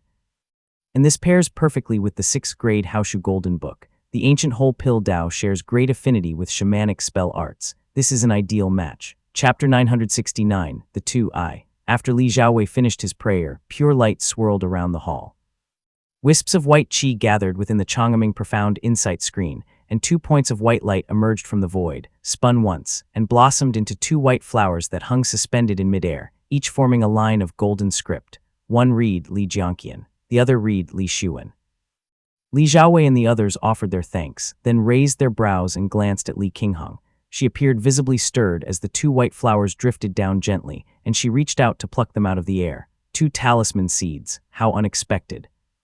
The appearance of Li Jianqian's name brought some relief, but the other name was completely unfamiliar. It left the 3 momentarily stunned, except for Li Xuanxuan, whose expression showed a flicker of recollection. Li Qinghong's expression turned complicated, while Li Xuanxuan furrowed his brows, already retrieving a jade slip from his storage pouch. As an elder prone to nostalgia, he often pondered which family branches had died out and which ones needed continuation. For that reason, he kept every annual registry close at hand. After pausing for 2 full seconds, a hint of satisfaction appeared on Li Xuanxuan's face as he replied, "So it's one of my descendants, though the line is rather distant now. They've fallen to minor sect status." He chuckled heartily, flipped the jade slip over, and handed it to the 2 of them. All the better. Li Qinghong let out a quiet breath and took the jade slip to read. She quickly found Li Xuan's name and traced it upward, frowning as she read aloud, Li Yesheng, Li Xuan, Li Pingyi. "Isn't this Uncle Xuan's line? Could you have mistaken it, Uncle?" At the mention of this, a flicker of pain passed through Li Xuanxuan's eyes. He spoke softly, "This matter traces back to your elder brother." Li Qinghong raised her brows at once, murmuring, "Brother Yuanxiu." Li Xuanxuan sat to the side, organizing his thoughts before speaking gently. Uncle Yesheng didn't have many descendants, mainly Xuan. The others were rotten. They were running gambling dens and were steeped in debauchery. Your brother caught them in the act, killed one, and drove the rest out of town. They were also struck from the family registry, leaving only Xuan behind. Xuan had 3 daughters and 1 son. He only had Li Pingyi while still young. Even after decades, Li Xuanxuan still choked up when speaking of it. He sighed. He took his own life out of shame over the Yu family's Thunderfire incident, and so the line ended there with no son of his own, and his brothers all guilty of grave offenses and no longer part of the family. My 7th grandson's 2nd son was immortal and had already fallen into minor sect status. I remembered our past ties, and since both were minor sects anyway, I arranged for the child to be adopted into his line. I see. Li Qinghong paused for a moment, then said softly, "Since a child with a spiritual orifice has now emerged, let her be restored to the major sect." Li Xiaowei listened silently from the side as Li Xuanxuan simply replied, "I'll bring her back at once." Li Qinghong nodded with a smile and said, "I'll go instead. This shouldn't be delayed. By my count, she's only 6 years old. Best not to draw unwanted attention. I'll take advantage of the night to have a look and see what kind of child she is." Li Xiaowei answered in response, "I'll go fetch Jianqian." Li Qinghong vanished from the hall in an instant. Li Xuanxuan picked up the 2 white flowers. He did not dare touch them directly, but held them aloft with mana, gently probing them with his spiritual sense. The flowers had 12 pure white petals, and their centers shimmered faintly like illusions of light. A rich osmanthus fragrance wafted from them, calming the old man's heart as he asked, "Mingwang, do you recognize this?" Li Xiaowei shook his head. When he felt the potent supreme yin aura within the flowers, he took out 2 jade boxes and carefully placed them inside, speaking softly, "It's likely another extinct spirit item. When the chance arises, I'll visit the Dragon Clan or the Fox Tribe and look through their ancient jade slips to try and identify it." These weren't the only supreme yin treasures in the Li family's possession. When Yu Muxian had visited the lake, a branch of osmanthus and a white flower had fallen during an immortal mirror outburst. Li Yuanjiao had carefully preserved them, but despite the Li family's best preservation methods, the items continued to fade Some of the remnants had been used in life-matching rituals for Li Wushao, but the rest had vanished over the decades. After carefully sealing the flowers, Li Xiaowei murmured, "They seem difficult to preserve. Perhaps they're another kind of secret treasure. If we can't identify it, or if it turns out to be too rare and precious, it's best to use them." The white ape suffered too many injuries in his early years. Using these to match his life should help restore his foundation. Li Xuanxuan wasn't unfeeling toward his old brother-in-arms, but the more he heard, the more his teeth ached. This might be something far more valuable than a radiant sky stone in a supreme Yin Dao lineage like Chunyi Dao. He said, "We're using it for life matching." Just like when we used Supreme Yin moonlight to cultivate the profound scenery wheel back then, the old man could only smile wryly as he flipped the jade box over and over in his hand before tucking it carefully into his robes. Lijiang Prefecture, Lichuanku Village. The night wind was a bit chilly. The loquat trees in the estate drooped as rain fell steadily. Li Beichu shivered from the cold and layered on 2 more garments. A group of children were laughing heartily in the courtyard. What's all this racket? Fastening his jacket, he pushed open the door and rubbed his hands. The weather was growing colder by the day, but Li Beichu's heart burned like hot coals. Heavens be praised. After generations as mortals, we finally have a cultivator. Just the day before, his daughter Li Xuan had read the cultivation technique distributed by the family and condensed a wisp of spiritual power. It had sent Li Beichu into sheer ecstasy. His branch of the family had never produced a cultivator, so their name was always buried deep in the inspection lists when cultivators came to survey people with spiritual orifices. There were far too many mortals like them, and far too many 6-year-olds to inspect one by one. Normally, a basic embryonic breathing realm technique was handed out for families to test on their own. Li Beichu's ancestors had known prosperity, so he didn't lack for such things. When Li Xuan turned 6, he couldn't be bothered to queue, so he just took the manual himself. The result nearly made him faint with joy. "Xuan," he shouted. When he saw his daughter approach, his face lit up. The children all gathered around the table. He sat down with a grave air and said solemnly, "This is a serious matter. I've already contacted family Uncle Chengzhen. He's helping find a cultivator to examine Xuan. They should be arriving soon, so all of you keep an eye out." Li Xuan leaned against the table, her gaze circling around the meatballs in her bowl. This meal was a rare treat. Li Beichu's ancestors' glory was just that, ancestral. Life was harsh now. They had only one large estate left, since everything else had been sold off by previous generations. Selling this would mean they had nothing left. The family survived by running a few boats on the lake, managed by Li Beichu and his eldest son. It was still an honest trade. When the family chief came by for inspections, Li Beichu could hold his head high. But how could that compare to cultivating immortality, thought Li Beichu. To put it bluntly, if Li Xuan's innate ability was strong enough, the whole family could relocate to the lakeside, and the stipend granted would be more than enough for them to live out their lives in peace. As for Xuan, after decades of cultivation, she likely won't even recognize us by the time she returns to see us, pondered Li Beichu. Chapter 970, The Two I. That was always how it went in the stories, and Li Beichu had heard enough tales to believe it. Immortals soared far above the mundane. He figured he wouldn't see much of Xuan in his remaining years. While he was pleased, he also couldn't help but feel a tinge of sorrow, but he soon pushed those thoughts aside and began planning with his sons. They were planning on how to set the banquet table, as well as how to notify friends and kin. Now that Li Xuan possessed a spiritual orifice, even those who once looked down on them would be all smiles. Cultivator-related branches close to the family would surely send people, and those were the ones worth forging ties with for Li Xuan's sake. His anxiety only deepened while he waited, until a shout came from outside the courtyard. "Good nephew, I've brought the guest cultivator." Li Beichu leaped up from the table. His sons all jumped up in unison and followed behind him as they all rushed to the courtyard. They all bowed respectfully and called out, "Greetings to both seniors." The man in the lead was family uncle Li Chengzhen. Though merely a mortal, he had a noble bloodline. Li Beichu's ancestors had been close as brothers with Li Chengzhen's forebears. He had even met the man in his childhood. He called out warmly, "It's been so many years, family uncle. I've missed you dearly." Li Chengzhen laughed heartily. He was a shrewd operator and a direct son of Li Ziming. Though a mortal, that lineage had helped him form ties with many cultivators. He had always held a good opinion of Li Beichu, and thus had brought the cultivator along without hesitation. He pointed to the elderly man beside him, who was dressed in brown robes, and said with a smile, "This is guest cultivator Hu, a high-tier cultivator in the Qi cultivation realm." Qi cultivation realm. Li Beichu was immediately startled. He was no stranger to such matters. A figure of this caliber held real power even in the regional peak offices.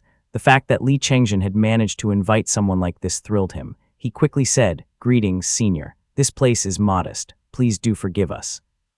Guest cultivator who was very polite toward Li Chengzhen, but he was far less courteous to someone like Li Beichu, whose bloodline had long fallen to a minor sect. Still, for Li Chengzhen's sake, he gave a small nod and replied lightly, "No need for formality." Li Beichu didn't take offense. He kept nodding and personally led the guest into the courtyard. Just then, he caught the meaningful look in Li Chengzhen's eyes and paused briefly before understanding. So this is about finding a backer for my Xuan. But is this really the right move? If he were just a typical minor sect descendant, he'd be fawning over the opportunity by now. But he had some heritage and some understanding of the power struggles within the regional peak offices. The 16 prefectures were anything but harmonious. This is the Lijiang Prefecture and territory of the old four great surnames. If we're pledging allegiance, it should be to one of them. This Hu fellow, I don't even know which region he's from. Getting involved with him might offend the four surnames, thought Li Beichu. More importantly, Li Beichu knew his own background. He might appear to be from a minor sect at the moment, but he was actually from the major sect lineage. If the younger generation proved exceptional, they could very well return to the major sect one day, so why bother entangling themselves with factional disputes at all? As countless thoughts raced through his mind, he reached out and gently pulled the girl forward with a smile. Xuan, greet the two seniors. Li Xuan tilted her head and looked up. She noticed 6 flickering points of light on the brown-robed man. Slightly chaotic streams of energy swirled around him. It was very different from those she had seen flying through the skies before. She couldn't help stealing a few more glances. Guest cultivator, who merely gave her a passing glance, nodded and stepped forward with a silent sigh. Li Beichu's whole family has been mortal for generations, and only now they've produced a cultivator. How good could her talent really be? Li Chengzhen wants me to offer guidance. What a bother. Maintaining his composed demeanor, his eyes swept over the dishes on the table. He quietly remarked, tea will suffice. The lavish meal Li Beichu had prepared went untouched. He led the guest in, sweating nervously. Once they were in the inner hall, Li Chengzhen tried to make light conversation at first, and guest cultivator who responded a bit.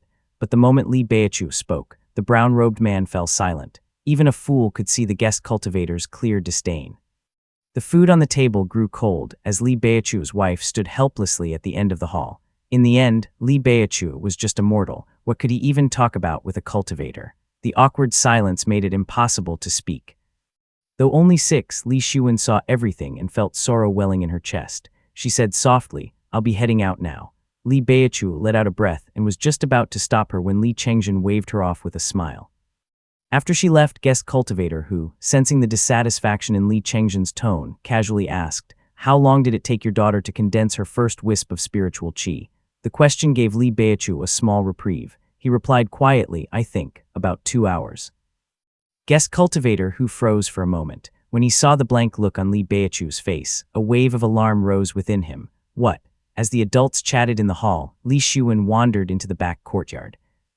She walked slowly to the loquat trees planted in the barren yard, thinking of her parents' helpless expressions, and quietly wiped away her tears. This person, thought Li Xuan. After a few steps, she suddenly bumped into someone standing in the courtyard and jumped in fright. Li Xuan was startled for a moment, but her gaze was instantly drawn to the woman before her. Her eyes locked on the figure and couldn't move away. The woman wore a long feathered robe, her black hair coiled into a bun with a tiny white flower pin nestled within. Faint violet light shimmered on the green patterns at the hem of her dress, and a misty purple glint flickered in her eyes as she smiled warmly at the child. You. Li Xuan was so stunned she couldn't speak. The woman casually reached out to touch her cheek and let out a laugh. Her voice was crisp and clear, like bells in the spring air. Li Xuan. Yes, replied Li Xuan. She nervously clasped her hands behind her back. She knew this woman must be a cultivator and dared not move carelessly. She stole a glance and realized the woman didn't seem to have any points of light, only a field of soft violet waves that were like ripples on still water. The immortal-like woman simply nodded, her violet eyes gazing past her toward the main gate. Her tone turned slightly cold. This Hu Jing. Quite the schemer. As soon as he discovered your innate ability, he's trying to coerce and entice. He's already pushing for an engagement with his son. Strangely, she didn't raise her voice, but she merely stopped smiling. Yet that faint chill transformed her completely. An awe-inspiring majesty radiated from her being, and it felt as if thunder had rumbled in the clouds overhead. Li Xuan looked up and thought she saw a faint violet hue in the clouds above. She quickly whispered, but my father said that person's very powerful. Someone important from one of the peak offices. The woman froze for a beat at her words. The frost on her face melted instantly. Her almond-shaped eyes softened like ice thawing under spring sun, and she let out a bright, amused laugh. A very powerful man. Chapter 971, Crimson Palace Generation Receiving Talisman Seed I. Your child really only needed 2 hours. Ha, Who do you think she is, a noble heir or Jingming himself? Guest cultivator Hu chuckled quietly, inwardly scoffing at Li Beichu for not knowing his place or understanding cultivation matters. He simply asked, just answer this. How long did it take from the moment you gave her the technique to the moment she claimed to have produced her first wisp of spiritual qi? Li Beichu was momentarily stunned. After thinking for a second, he answered, Senior, it took 2 days and 1 night. 2 days and 1 night. Upon hearing this, Li Chengjin, who had been seated nearby, straightened with a hint of surprise and said softly, though Lijiang Prefecture is built upon a prestigious bloodline, its spirit vein ranks in the lower 9 prefectures. It's already considered an exceptional talent to awaken spiritual qi in 2 days and 1 night. He spoke half the sentence, then swallowed the rest, silently thinking, if she had sufficient resources, she could compete for a spot in the island's entrance trials in 5 years. If Li Beichu can get her admitted to a major sect, that would give me a solid connection within the island. Li Chengjin's thoughts were already spinning. Hu Jing'ai wasn't far behind. He immediately began comparing the situation with his own favored son and muttered, oh. Her innate ability is quite decent. Hu Jing'ai was a qi cultivation realm cultivator himself, and his youngest child also had promising talent. If Li Xuan really could be taken into a major sect, then Hu Jing'ai would have hit the jackpot. He maintained his posture, but moderated his tone as he said, your daughter entering the central island may be difficult, but for the surrounding prefectures, her talent is still rather promising. His tone had softened considerably, though he still kept a stern expression, afraid Li Beichu might see through his intentions. He said in a serious tone, since Chengjin is here, we're all on the same side. I won't go on too long. Once Xuan's innate ability is reported, the family will naturally provide suitable resources and techniques. Though there's still some distance to the central island, I can make up the difference for Beichu, so long as she applies herself. He kept up his formal posture and steered the conversation with decent grace, but Li Beichu had been educated in the prefectural halls in his youth. He'd seen enough from his ferry work along the river to realize immediately, damn it, this old dog switched faces real quick. My Xuan's innate ability really is top-notch. He sure knows how to pretend. He responded cheerfully, wearing the simple honesty of a farmer on his face. He kept nodding and smiling, but gave no clear reply. Hu Jing'ai, seeing him feigning ignorance, was unbothered and said bluntly, my youngest is 8 this year and quite gifted. If you don't mind, Beichu, give me some face and let's arrange a childhood engagement. I have some savings set aside and can support Xuan's cultivation. You can also leave your family's path to the central island to me. As a qi cultivating realm cultivator, the two before him were no more than ants. Now that he had set aside pride and made such an offer, it placed both Li Chengjin and Li Beichu in a tight spot. Li Beichu looked to Li Chengjin for guidance. The family uncle clenched his jaw in embarrassment. The offer wasn't overly oppressive, but neither could he openly endorse it. So he hesitated and took a sip of tea instead. The family's rules were strict. Nothing was feared more than the accusation of bullying the weak through power. Li Chengjin was known for his politeness, and any connection with Hu Jing'ai was entirely based on the latter's goodwill. That goodwill was fragile as paper, so he couldn't afford to speak carelessly at the moment. Seeing no help coming, Li Beichu resorted to a stalling tactic and said softly, I know nothing of this return to the island. I fear wasting your resources, my lord. How could I dare agree so hastily? My child is still playful and immature, I'm afraid. Come now, Beichu. Hu Jing'ai frowned and responded gently, my Hu family may not match the old 4 surnames, but we have our reputation in Wudu Prefecture. If I say I'll provide resources, then I will. There's no need to worry. Seeing Li Beichu lower his head, he softened his tone further. I'm not trying to force you. Let's just set the engagement for now. If anything changes in the future, if Xuan has a change of heart, it's just a betrothal. It can always be dissolved. At the very least, the goodwill remains. If she becomes a disciple of a major sect, surely a little engagement won't tie her down, right? This is bad. Li Chengjin noticed a flicker of hesitation in Li Beichu's expression and sighed inwardly. It's not that simple. Being a major sect disciple himself, Li Chengjin knew how strict the family elders were. If Li Xuan entered a major sect and the engagement had to be broken, she would be at fault. It would damage the Hu family's pride and her reputation, and news of it might even reach Qingdu. Just a single careless comment could stir great unrest among the elders. Li Beichu fell silent. Unable to sit still any longer, Li Chengjin averted his gaze and frowned, silently signaling his disapproval. However, whether Li Beichu had picked up on the hint or never intended to agree in the first place, he sighed as he finally shook his head. My lord, my family truly dares not reach so high. Li Chengzhen was both surprised and relieved, while guest cultivator whose smile faded into silence. It was a hard slap to his pride. No matter how composed he was, Hu Jing'ai could no longer maintain his expression. His face darkened as he suddenly stood up. You invited me here just to show off your daughter. Now that I've seen her, you turn around and scorn me. Is this how you conduct yourself? It's outrageous. I've cultivated for years between Wudu and Lijing, who doesn't give me respect. You Li Beichu are downright insolent. Li Beichu hadn't expected such a sharp tongue. Panic overtook him and he stood up quickly, responding, I invited you, my lord, merely to look upon my daughter. I never imagined marriage would be brought up so abruptly. Though I am a commoner, I still cherish my daughter. I know nothing of your esteemed son, so how could I agree so hastily? What parent would risk tossing their child into a pit of fire? In his urgency, he let his words slip. Hu Jing'ai flew into a rage and bellowed, Boy, are you mocking the Hu family's upbringing? As a Qi cultivation realm cultivator, his fury erupted like thunder. His shout shook the house's beams, sending dust and sand cascading down on everyone. The sound of falling grit filled the air. Li Beichu's son stood silently outside. They too were furious but too afraid to speak. How bold! Both Li Chengzhen and Li Beichu were paralyzed by his overwhelming presence. Hu Jing'ai flung his sleeve with force and stormed out. Li Beichu's knees buckled in fright, while his wife crouched hopelessly by the door, too afraid to move. Seeing everyone frozen in fear, Hu Jing'ai's bottled-up anger and humiliation found its outlet. He strode toward the door, leaving only his retreating back. Li Chengzhen leapt from his seat and cried out in alarm, Are you insane? What nonsense were you spouting? He grabbed Li Beichu and saw his nephew scrambling out the door. He noticed that Hu Jing'ai hadn't yet flown off and realized the man was still gauging their reaction. Hu Jing'ai was subtly exerting pressure on them. Gathering his robe, Li Chengzhen hurried after him and shouted, Guest cultivator Hu. It was unintentional talk, truly. Li Beichu had never experienced such a display of strength. Panic overtook him and he stumbled outside, gasping for breath and vision swimming. But at that moment, a crisp voice rang out, Lord Hu is truly imposing.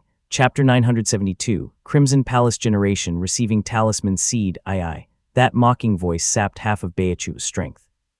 His legs stiffened as he stood, as he found a woman standing on his threshold, holding the hand of his precious daughter. His mind went blank. The woman wore pale azure-feathered robes. Her black hair was like ink, with a white blossom pinned in it, and her eyes were shrouded in a misty purple gleam.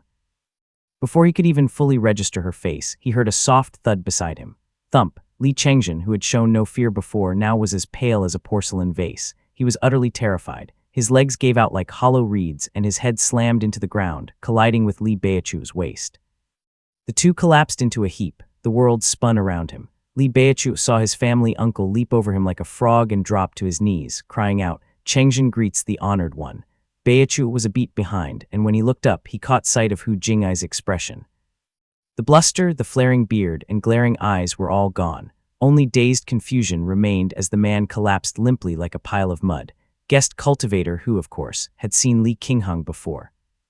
When Li Qingheng had summoned the formation lightning to open the island at the heart of the lake, he had watched from afar. He half suspected that he would not be able to withstand a single bolt from her. He had never imagined crossing paths with this figure, much less hear a lord who is truly imposing from her. It was like a bolt of white lightning. It shattered his composure, leaving him broken and dazed as he slumped helplessly to the ground. Yet Li Qingheng didn't even spare him a glance. She looked instead at the sweat-drenched Li Chengzhen and asked softly after a moment's thought, Chengzhen. Li Chengzhen responded with reverence, My father is Lord Ziming, honored one, so you are Minger's son. That single Minger finally shattered Beichu's doubts. His forehead stayed pressed to the ground as he now fully recognized her as the living thunder of Qingdu Peak. Then came her calm remark, I was merely passing by, and ended up witnessing quite the performance. Hu Jing'ai finally came to his senses. His lips trembled, but no words emerged. His face was pale as paper as he said, Honored one, you've misunderstood. It's only because I came. If it had been my uncle, who's far more protective of the family, this Hu fellow would have already lost his head, thought Li Qingheng. Li Qingheng's voice was light and melodic. I found the child pleasing and spoke with her a bit, yet you were already scheming to marry her off to your son. Hu Jing'ai, such an excellent plan you've made. Even the marriages of my family's major sect are within your grasp now. Seems the family chief's court has been too strict, and you think the main lineage of my family are all spineless weaklings. Hun honored one. The softer Li Qinghang's tone, the more Hu Jing'ai could feel the cold fury behind her words. She was known across the Li family for her gentle temperament, and no one had ever angered her before. Hu Jing'ai was the first, and his courage had already collapsed. He stammered, unable to speak, his eyes rolling back as he nearly fainted. Li Qinghang flicked a finger, instantly sealing away all his cultivation. She said softly, "Chengzhen, deliver him to Chenghuai." Li Chengzhen hurried to summon men to carry him away. Then Li Qinghang said, "Beichu's line hasn't returned to the family in years. My uncle misses them dearly. Bring them along to meet him too." Li Chengzhen gave a respectful reply. Li Qinghang then vanished with the girl in a flash of lightning. Li Beichu still knelt on the ground, while Hu Jing'ai lay there motionless, limbs cold, eyes staring blankly at the sky. "Congratulations, Beichu." Li Chengzhen walked right past the fallen Hu Jing'ai as if he didn't exist, smiling as he helped Li Beichu to his feet. Streams of divine light fell from the sky, and Li Beichu felt like he was dreaming as distant congratulations rang all around him. Pingya Island. Li Xuan looked slightly pale as she landed atop the peak. She had heard of the Great Lake since childhood, but never imagined Moongaze Lake could be so vast. It had only taken them a blink, but they had crossed countless surging waves and arrived at this island. It was her first time seeing such a palace. Before she could even take it in, she saw an old man seated in the hall. 7 points of verdant light shimmered across his robe. He looked kind and welcoming, smiling warmly as he rose and said, "Xuan, you're here." Li Xuan responded politely. On the far side of the hall stood a youth clad in dark crimson robes laced with gold, his face turned slightly toward her. Sunlight spilled over him. She only glanced once, and her eyes throbbed painfully, causing tears to well uncontrollably. Li Xuanxuan simply thought she was frightened and tried to comfort her. Li Qinghang sighed and recounted what had just occurred. Then she said, "Uncle, the family's discipline is indeed overly strict. The major sects fare well on the continent, but minor ones still suffer greatly within the prefectures." Li Xiaowei glanced thoughtfully at the girl before looking up and replying, "My uncle has mentioned the matter too, but binding agreements are like iron hoops, they cannot be undone easily. Li Beichu is a minor sect member after all. If not for those restrictions, how could he even have gotten Hu Jing'ai to visit? Most people wouldn't dare speak in Hu Jing'ai's presence. Once one receives special favor, a few restraints are necessary, lest they turn to oppress others." Li Xuanxuan tucked a scroll into Xuan's arms, gently urging her to study it in the side hall. Though he said little, he clearly shared Li Qinghang's sympathy for their kin. Li Xiaowei said solemnly, "The gap between cultivation realms is hard to cross. If we ease restrictions here, they might no longer be bullied by cultivators, but they'll begin to bully mortals instead. That would only create new classes among the common people. It's not a good thing." Li Qinghang nodded and replied, "I'll leave it to your judgment. Our family has always strived to be fair, though grievances are inevitable. Still, we must not chill the hearts of our disciples. This trip of mine was meant to rally the branches, which is why I was a bit harsh." As the three finished their discussion, Li Xuan returned from the side hall and said softly, "Honored ones, I've memorized it." "That was fast," said Li Xuanxuan as he nodded with a smile. The criteria for talisman seeds had grown increasingly stringent, and the children selected had grown more exceptional. He had tested her with just 2 lines, and she answered them all. Li Xiaowei turned slightly and said, "Bring the eldest young master here." Li Zhongqian soon arrived in the hall, cheerfully greeting all 3 elders, then calling out to Li Xuan. Smiling, Li Qinghang tossed out the Chongming Profound Insight screen, and the 2 children began reciting the incantation in unison. Li Xiaowei's gaze lingered on Xuan. As the 2 children sat cross-legged to receive the talisman seeds, he stepped forward slightly. The dark red and gold sheen of his robe shimmered faintly as he said, "This child's soul seems unusual. She may be able to glimpse others' secrets." Li Qinghang had sensed it as well and replied softly. The 3 waited in anticipation. After an entire night had passed, a glimmer of light finally appeared within the screen. Both children opened their eyes simultaneously, expressions tinged with strangeness. Li Zhongqian's face was filled with sudden realization. He clapped his hands together, stood up, and bowed, "I've received the talisman. Thank you, elders, for your protection." Li Xuan, on the other hand, looked utterly stunned and curious. When she saw her elder brother bow, she quickly followed suit and expressed her thanks. She then looked up, only to find all 4 elders staring at her in astonishment. Li Qinghang rose abruptly. An orange glow was slowly emerging between the girl's brow. The pearl-sized glow was shaped like a flower petal and was radiating gentle light. It pulsed 3 times before gradually fading away. Chapter 973, Defensive Wall I. Li Xuanxuan looked forward to this moment every year. A flash of surprise crossed his eyes, and he quickly asked in a low voice, "What kind of techniques did you receive?" Li Jiangqian, familiar with the 3 elders, responded swiftly, "A 6th-grade Purple Mansion Realm technique, the heavenly scripture of the dimming Li Day." "Excellent." Li Xuanxuan was instantly elated, joy flashing across his face.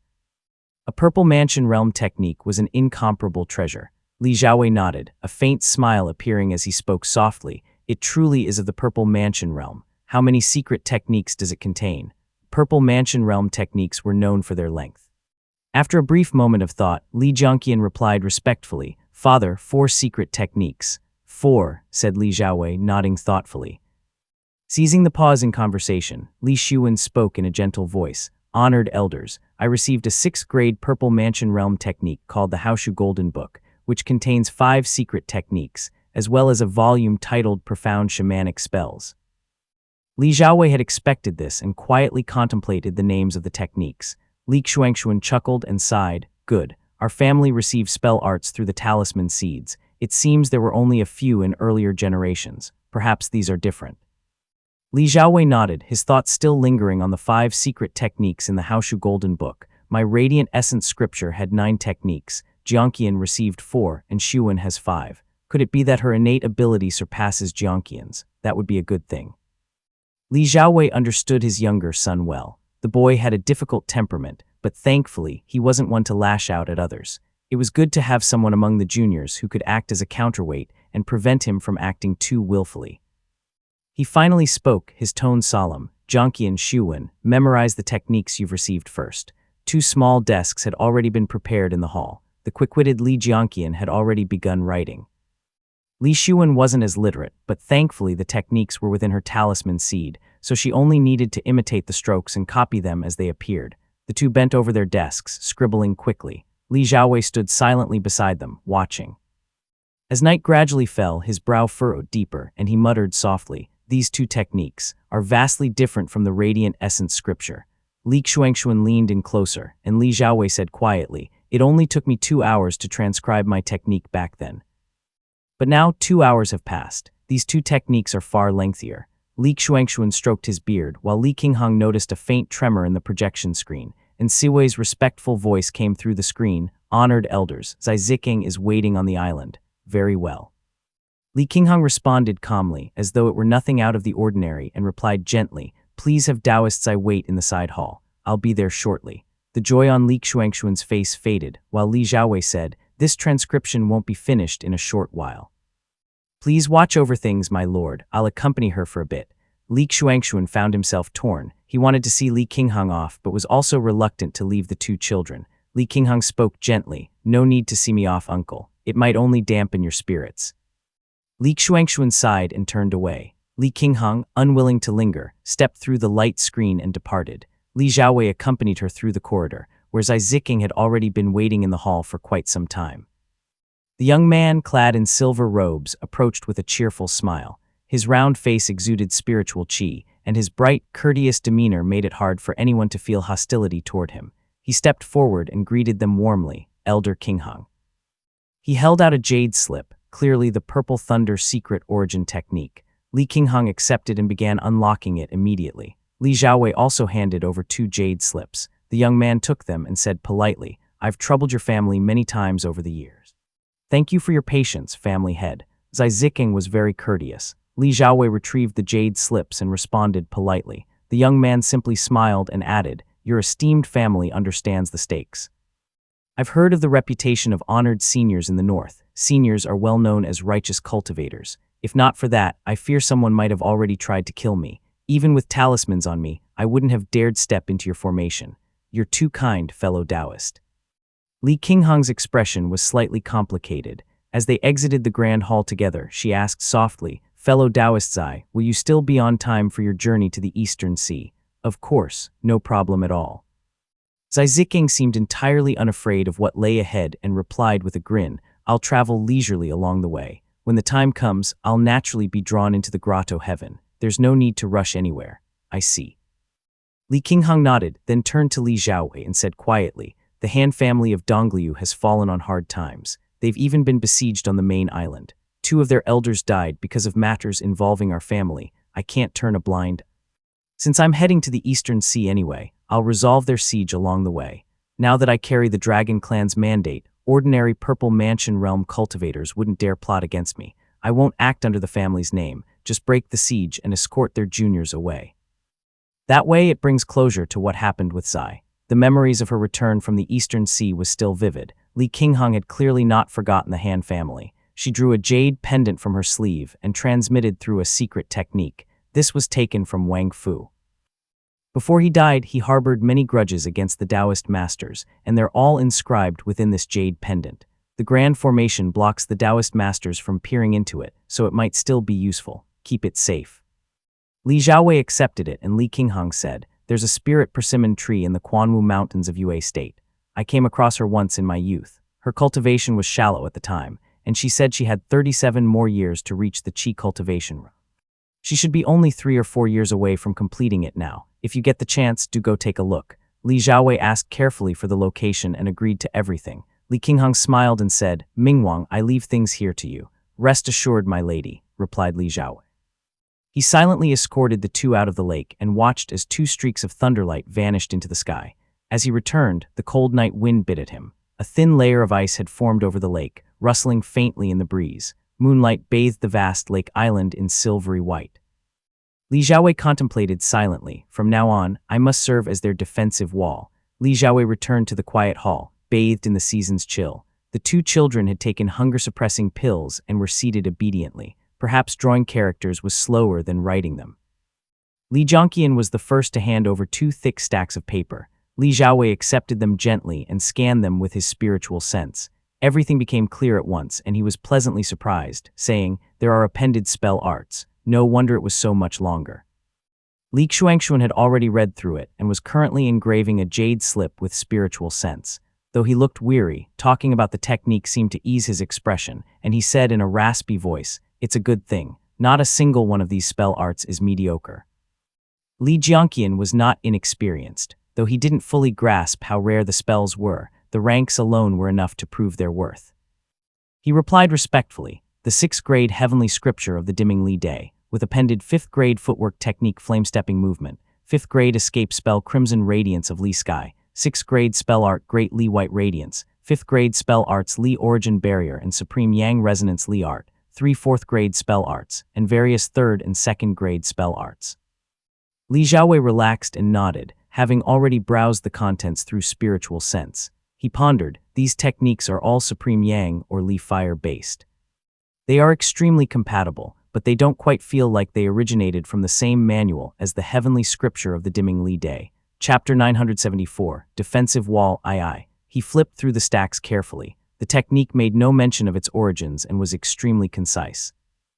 Li Xiaowei was sharp and quickly deduced the truth. The original spell arts appended to the Heavenly Scripture of the Dimming Li Day were likely famous spell arts. Once used, they would almost certainly be recognized. Thus, Lu Jiangxian had rushed to replace them, carefully sifting through tens of thousands of techniques to find ones without obvious sect affiliations, resulting in the current version of the scripture. As he continued to speculate, Li Xuan hurriedly handed over the Haoshu Golden Book. Li Xiaowei read it as well and praised, "What a difficult technique. The whole Pill Dao was already incredibly hard. If it weren't, Changshan Peak of the Azure Pond sect wouldn't have faced the extinction of its Dao lineage." That the Haoshu Golden Book was a 6th grade technique only added to its difficulty. Even Li Xiaowei was inwardly alarmed upon reading it, while Li Xuanxuan felt like he was reading a heavenly script. Li Xuanxuan understood every word separately, yet was completely lost when they were strung together. The Haoshu Golden Book didn't have many appended techniques. There was only one 5th grade escape spell called the Scattered White Falling Feathers and a few ancient arts. Most of the text detailed various material transformations, shrouded in mystical language.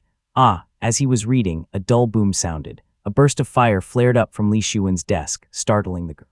Before she could speak, Li Xiaowei had already whisked her away and said with a frown, "What happened?" White flames roared on the table, and several unknown caterpillars squirmed across the floor. Li Xuanxuan had already shielded Li Jiangqian, while Li Xuan steadied herself and replied innocently, "Reporting to my lord, I was about to transcribe the spell, but after writing just the beginning, the paper caught fire on its own. Oh, Li Xiaowei froze in surprise. Li Xuanxun was even more astonished and murmured, "It seems the spell is of too high a grade, or perhaps connected to immortals in some way. Not bad." A hint of anticipation surfaced in Li Xiaowei's expression as he murmured, "Whole pill, white fire, shamanic talisman Dao." He calmed Li Xuan. It was already late into the night. The two children had been transcribing for over a day and were clearly exhausted. He dismissed them first, then waved his hand and turned both stacks of paper to ash, speaking quietly, "My lord, these are 2 Purple Mansion realm techniques."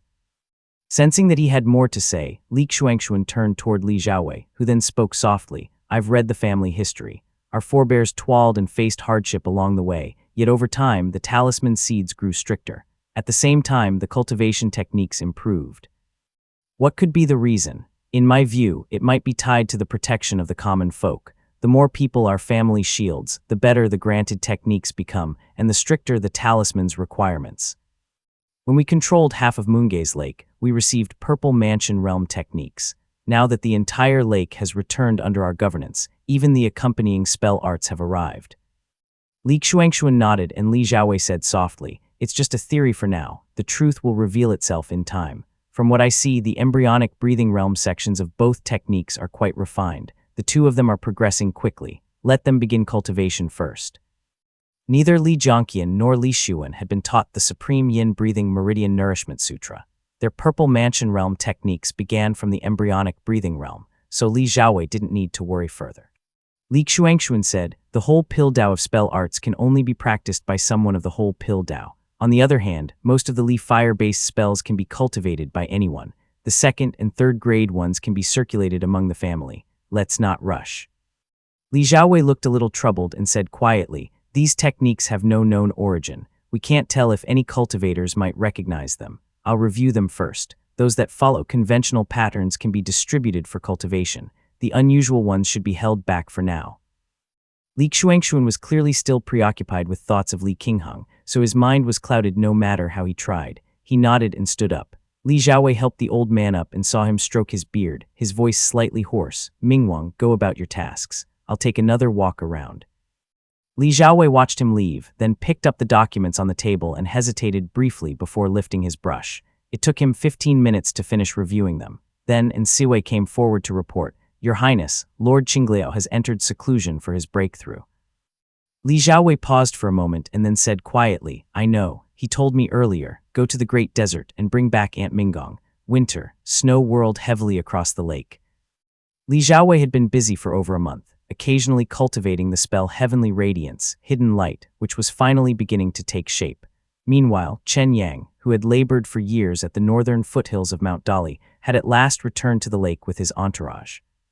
He strode into the main hall, beaming with excitement, and bowed deeply. "Your Highness, there's news from the northern foothills demon den. The dear demon Lucan has returned from visiting friends and has re-entered the cave. He received word from our family and offered repeated apologies, saying his trip to the Helen Mountain Range delayed him." Li Xiaowei had already steeled himself for the possibility of never finding the demon clan's traces. He hadn't expected such a turnaround, and a spark of delight stirred in his heart. He nodded. "Good, I shall pay them a visit at once." Chen Yang cupped his fists and retreated quickly to make the necessary preparations. Li Xiaowei set down his cinnabar brush, pressed lightly on the table, and immediately made his deduction, so it wasn't the matter of Dingjiao they feared. It was the swallowing of thunder. The Li family had searched for years without finding a trace of the dear demon. But now, barely a month after Li Qingheng's departure, Lucan had suddenly returned from visiting friends and rejoined the northern den. The implications were clear enough. This dear demon, or rather the faction behind him, is still worried our family might be ignorant and rash enough to pester him about the Thunder Grotto Heaven. If they had to refuse, it'd strain relations. But they do have strong interest in the Dingjiao matter, and were afraid we might send a reply too soon, so they hurried back after just a month. No matter how seasoned the demonic creatures of the den were, they still lacked the insight of experienced humans. Li Xiaowei saw through the situation clearly, and instead of resentment, he felt a faint sense of amusement. After all, how momentous was the matter of a Dragon Clan member swallowing thunder? Li Xiaowei would never be so blind as to seek aid from the foxes for it. He had never even considered involving them. but now that the Fox tribe showed great interest in Dingjio, his position in the middle became much easier. Stepping out of the hall, he was met with a sky blanketed in snow. Everything was white. King Heng, the white ape, and Siwei and others were waiting outside. Li Xiaowei glanced around and said, "The family can't be left without Foundation Establishment Realm protection.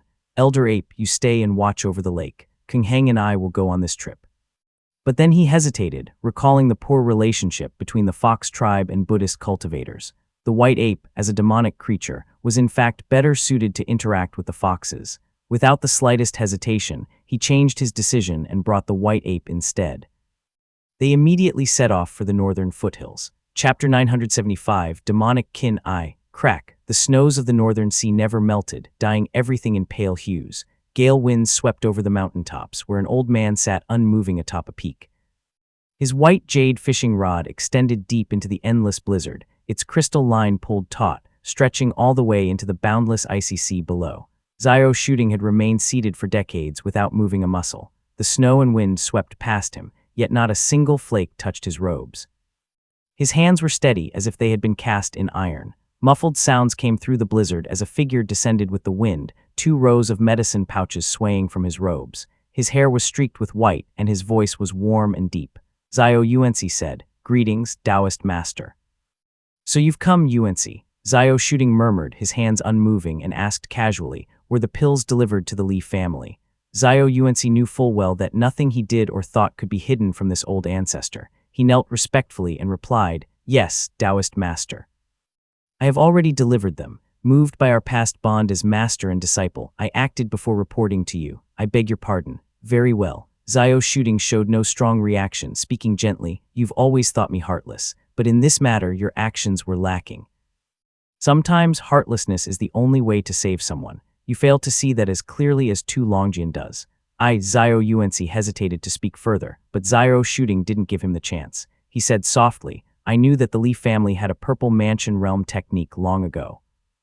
When the Eastern Fire Grotto heaven collapsed, the sect records of the Dongli sect spread to the hands of the 3 sects and 7 gates. The secrets were laid bare. This sect traces its legacy to Wei and Li. Though the Grotto heaven held little of true value, its details alone could be fatal. When Li Ziming reached the Foundation Establishment realm, the heavenly signs were abnormal. Si Boxu went to investigate and compared it with the Dongli records. He not only identified the grade, but even determined the exact Purple Mansion Realm manual they were using. Zhao Yuanci remained silent. The old man said gently, "It was a 4th grade manual, the Golden Palace Radiant Origin Manual. One of its secret techniques requires a specific spiritual qi, the Golden Yang Radiant Origin. The Li family's refusal to give up the ancient city wall beyond Mount Ziping is clearly for harvesting that qi. Si Boxu, of course, doesn't care whether the Li family's technique is complete or not. That they have a Purple Mansion Realm technique is a good thing, but even without it, they're not weak. None of that really matters. So what if they've got a Purple Mansion Realm technique? How many of those who take the wild road ever succeed? And if they do, at most they become like Changxi. No, the real issue is Li Xiaowei." Zhao Shooting sighed and said, "He is a Purple Mansion Realm seed and not just in name. His bloodline is extraordinary and even surpasses Kai Buzi. He's no mere Changxi. Do you know how many people are watching him? There are also a few in Jiangnan who wish to see that radiant sky stone used on Li Xiaowei. They may not act directly, but none of them can stand seeing someone else thrive." The old man said softly, "Tu Longjian in the end isn't seasoned enough. He'll never outplay Tianwen. The moment he wagers against her, there will be no shortage of people ready to strike against Li Zijian. Even if he obtains the radiant sky stone with Li Zijian dead, it'll be no different than failing to obtain it at all. That's why Tianwen dared to let those 2 rogue cultivators make their move.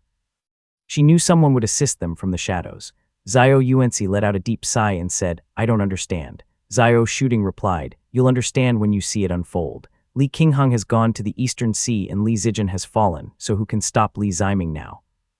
He has the nature of one who seeks immortality. You think he won't secretly use the radiant sky stone to attempt a breakthrough? Who could resist that? How would it still end up in Li Xiaowei's hands? Changxi and I were keeping him in check, and he knew it too. But once you delivered that pill, he could no longer sit still. He'll attempt the breakthrough even though it's a near certain death, and he'll exhaust all his resources doing it." Zhao Yuanci lowered his head in silence. In his heart, he too understood the overwhelming allure of the Purple Mansion realm. Li Ziming's final words were likely just to appease him. The old man sighed deeply before saying, "Right now, the other Purple Mansion Realm cultivators are only worried that Li Ziming won't try to break through. Li Ziming attempting it doesn't matter as he'll likely die. He doesn't understand the real danger. He looks at how the 3 sects and 7 gates do it often and thinks the success rate is as high as it seems. I deliberately arranged those tasks to delay your refining, just so the pill would be ready after Li Ziming entered seclusion. Only then could it go to Li Xiaowei, but you forced it through at the cost of injuring yourself, just to deliver it on time." The old man looked at him deeply and sighed. "Fine then, I'll honor the bond between master and disciple." Zhao Yuanci remained silent for a full 15 minutes. "You may go," said Zhao Shooting. Zhao Yuanci departed, despondent and lost in thought. Zhao Shooting continued to hold his fishing rod. Once Yuanci had gone and the blizzard in the sky eased slightly, the disappointment on his face vanished instantly. Yuanci is gentle and pure-hearted, and of direct lineage. What suspicions could the other Purple Mansion Realm cultivators have? This is merely to probe Li Xiaowei. He lifted the long rod slightly, as though dragging something that weighed 1,000 kilograms. The entire snowy peak shuddered faintly. In an instant, the mountain snow began to tumble, gradually forming an avalanche that thundered through the mountains. A faint point of light slowly began to rise from the icy sea below. Mount Dali. Mount Dali lay blanketed in pristine snow. Silver trees stretched across the landscape under the moonlight. Li Xiaowei gazed into the distant snowy ridges undulating across the horizon. Wisps of black smoke curled upward through the snow. Patrolling lesser demonic creatures gathered around small fires, stomping their feet and laughing in the cold. Mount Dali sat at the northern edge of Jiangnan. It snowed every year, though never for long, and the locals simply admired it as part of the scenery. The white ape looked into the distance and said hoarsely, "Your Highness, Mount Dali has not tasted human flesh for 100 years. These demonic creatures have grown dull and innocent, and no longer know the taste of men. That is the merit of our predecessors," replied Li Xiaowei with a nod. He then descended onto a snowy peak. Snow rustled underfoot as they walked before the den of the deer demon. A cluster of demonic creatures sat around a fire pit, warming themselves. As he landed, the demonic creatures near the fire were startled, but none of them fled. A big-eared, deer-faced demon stepped forward. Though only at the 4th stage of the embryonic breathing realm, it could already speak human tongue. It smiled and said, "Hey human, here for herbs, come share the fire." Its accent was strange, but before it could finish, the tiger-headed demon next to it turned pale with terror. Yanking the deer demon to its knees, it cried out, "This lowly demon greets the 2 honored elders." This tiger demon was a Qi cultivation realm captain and had already birthed spiritual awareness.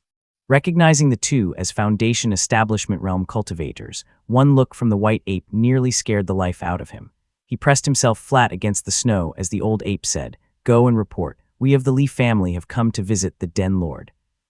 Li Xiaowei paid it no mind and waited a moment before the den. The deer demon's earlier words still lingered in his ears, and he said, "Our family has come and gone through Mount Dali for the past century. We often trade spirit patties for spirit items, harvesting herbs and essence. The demonic creatures here have long since ceased eating humans. They are simple and pure-hearted. Our cultivators, needing their help, approach them with courtesy. That's how harmony like this is born. Your Majesty speaks truly," replied the deer demon. Chapter 976, Demonic Kin II. Just as he finished speaking, a whistling wind arose from within the den. A middle-aged man draped in robes with black hair and brown eyes strode out. His long hair was loose and he had a great shield strapped to his back. He said in a resonant voice, "This humble demon greets the great king." After speaking, he bowed deeply in respect. Li Xiaowei frowned and helped him up. Lucan had always addressed the elders of the Li family as fellow Taoists, but this formal bow was a breach of seniority. Li Xiaowei asked in surprise, "Why are you doing this, senior?"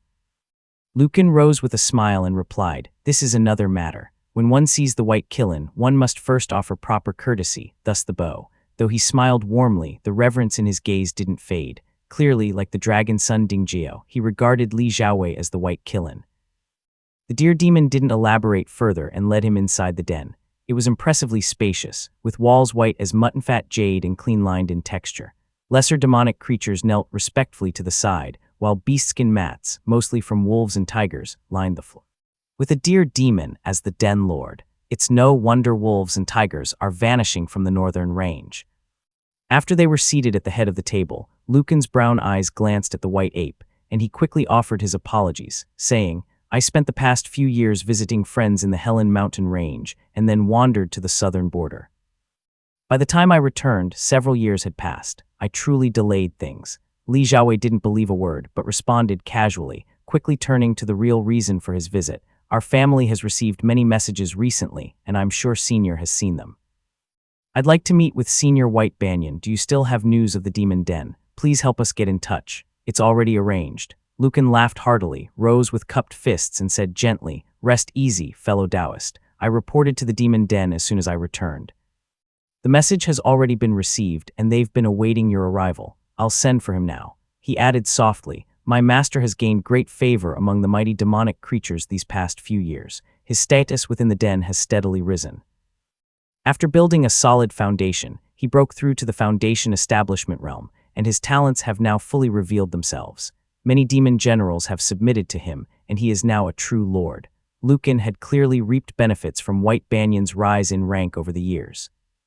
His face radiated pride and delight as he called to the other demonic creatures to prepare a great feast, while dispatching a runner to summon White Banyan from the demon den. The white ape observed quietly. Though they were all deer demons, the table was laden with meat and wine, prompting him to remark softly, "Den Lord, this feast is quite bountiful, and rather heavy on the meat." Though Lucan didn't recognize the white ape, he quickly deduced that the old ape had to be quite ancient. He asked, "May I ask your age, fellow Taoist?" "Over 460. The white ape's reply truly startled Lucan. He praised in awe, "Just so you know, though we are deer demons, eating meat suits us better than grass. Even ordinary deer occasionally eat birds or snakes and bugs.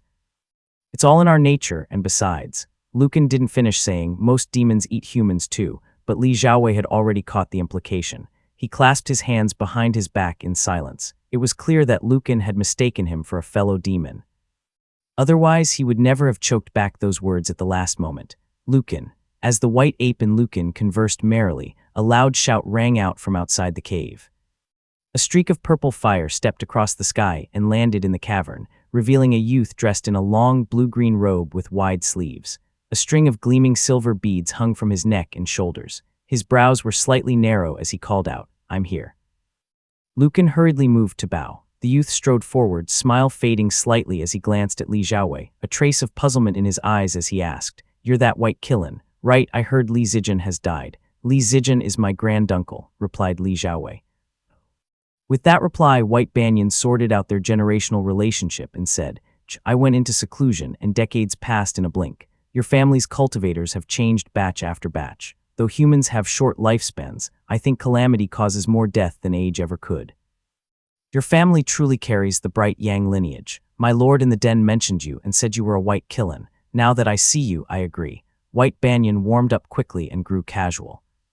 He glanced at the eagerly staring deer demons below and said with slight irritation, "You've really picked up bad habits from those people to throw a banquet just because I showed up. They're all dying to eat. Go on, drive them out and let them feast on their own." Lucan respectfully acknowledged the order, understanding immediately. He rushed to Shu and kicked the lesser demonic creatures out, then thoughtfully shut the stone gate and stationed himself attentively outside. Once White Banyan saw Lucan retreat and the stone door slam shut, activating the protective formation, he finally smiled and said, "There aren't many from your Li family I still recognize. I recall a little old man, one of Tangya's nephews. Last time I went to the lake, he was the only one I could talk to. Is he still alive? If not, I won't bother going again." "He's still in good health," replied Li Xiaowei. He knew that the fox was referring to Li Xuanxuan. Relations between the families had grown distant since Li Tangya's death years ago, yet White Banyan still remembered. That was already quite rare. Li Xiaowei didn't delay and got straight to the point. "While cultivating in the Eastern Sea, I accepted a request from the dragon son Dingjio to seek you out. It concerns requesting access to the Abyss on behalf of the dragon clan." White Banyan chuckled and said, "I figured. Those dragons really did go out of their way to have you deliver the message." Then his tone turned serious. "My great-grandmother and Dongfeng, you never got along. They're not quite enemies, but certainly couldn't see eye to eye. If Dongfeng you weren't already dead, even with my lord's good standing with the dragon clan, Dingjia wouldn't have dared ask." Li Xiaowei didn't interrupt, listening silently as White Banyan mused. "He probably didn't tell you much, but I can guess. He wants to go to the Southern Sea, right? Our fox tribe shouldn't set foot in the sea, but if the dragon son insists, then it's not too troublesome. I can make the trip on my lord's behalf." Li Xiaowei finally relaxed and let go of his worries. He hadn't been greedy for the spirit artifact in Ding Jiao's possession, and he hadn't even truly intended to accept it. Forming a solid bond with the Dragon Clan was far more valuable. While Li Xiaowei was still mulling over the matter, White Banyan let out a chuckle and said, "Then it's settled. White Killen, you'll come with me to the Southern Sea." Li Xiaowei had always been a neutral intermediary between the Dragon Clan and the Fox tribe. He always maintained a courteous, impartial stance and never took sides. Yet now, through one twist and turn after another, the matter was now somehow personally tied to him. "My cultivation is shallow, and I know little of ancient matters. I fear I'll only hinder your journey if I accompany you," replied Li Xiaowei. He lifted his brows and saw White Banyan smiling at him. Though this youth had taken human form, he still carried an unmistakable fox-like aura, and his voice had a slightly delicate lilt as he said, "White Killen, Ding Jiao doesn't just want to visit the abyss. He wants to forge ties with both you and me. If you don't go, the whole thing falls apart, and besides..." He sighed, then grew serious, speaking in an unhurried tone, "Now that Li Qinghong's gone, things won't stay peaceful for you around the lake either. Traveling with me and Ding Jia will be easier on you. At the very least, no one will dare plot anything while you're beside us." Chapter 977, Demonic Kin, I. Li Xiaowei fell silent for a moment, carefully weighing the fox demon's words.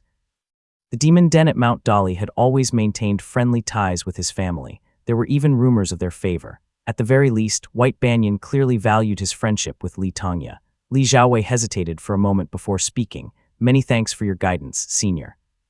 Since you were a close friend of my ancestor, we naturally treat you with the respect due to an elder. Since you've spoken, you must mean no harm. I will obey." The words clearly pleased White Banyan, whose expression softened with a hint of nostalgia.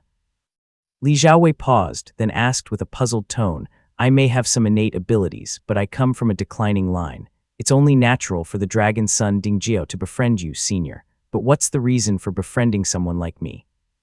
White Banyan's tail swayed beneath his robe as he popped a fruit into his mouth. He pointed at Li Xiaowei and said softly, "You are a White Killen." Then he gestured to himself and said quietly, "I am a white fox." Seeing Li Xiaowei nod, he added firmly, "Ding Jiao is still just a white serpent dragon, isn't he?" Li Xiaowei seemed thoughtful, while White Banyan chuckled and said, "The Dragon Clan has always been this way. They're arrogant and proud with the heart of a monarch. Even 1,000 years ago, they were already befriending all sorts of demonic creatures and offering aid to downfallen demonic creatures. You must understand, the Dragon Clan has long dreamed of becoming true dragons, but what is a true dragon?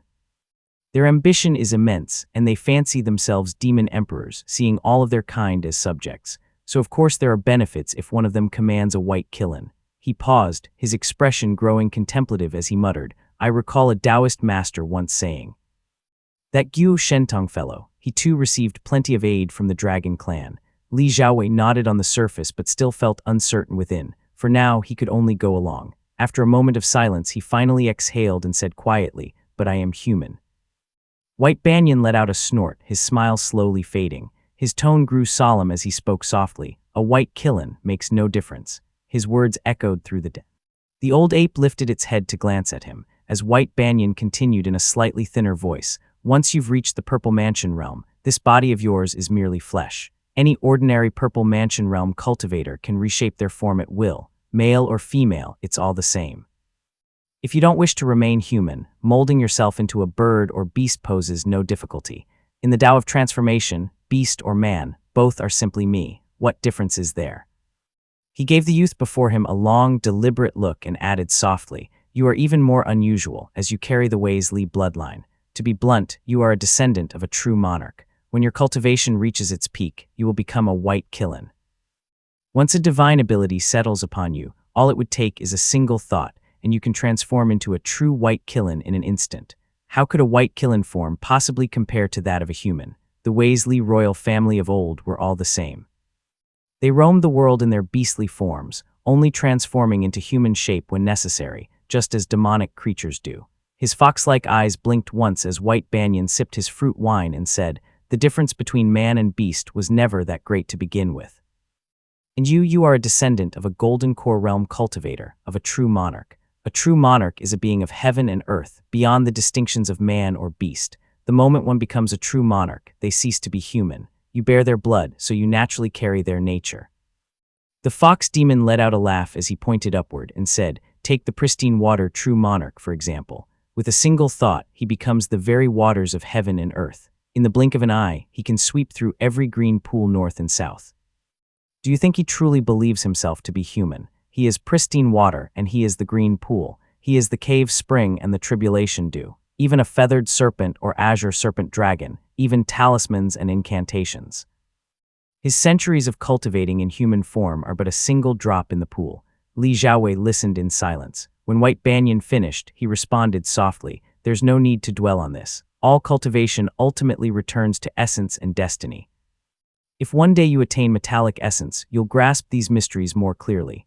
"I am enlightened, Senior," Li Xiaowei replied with a gentle nod. A thoughtful expression appeared on his face.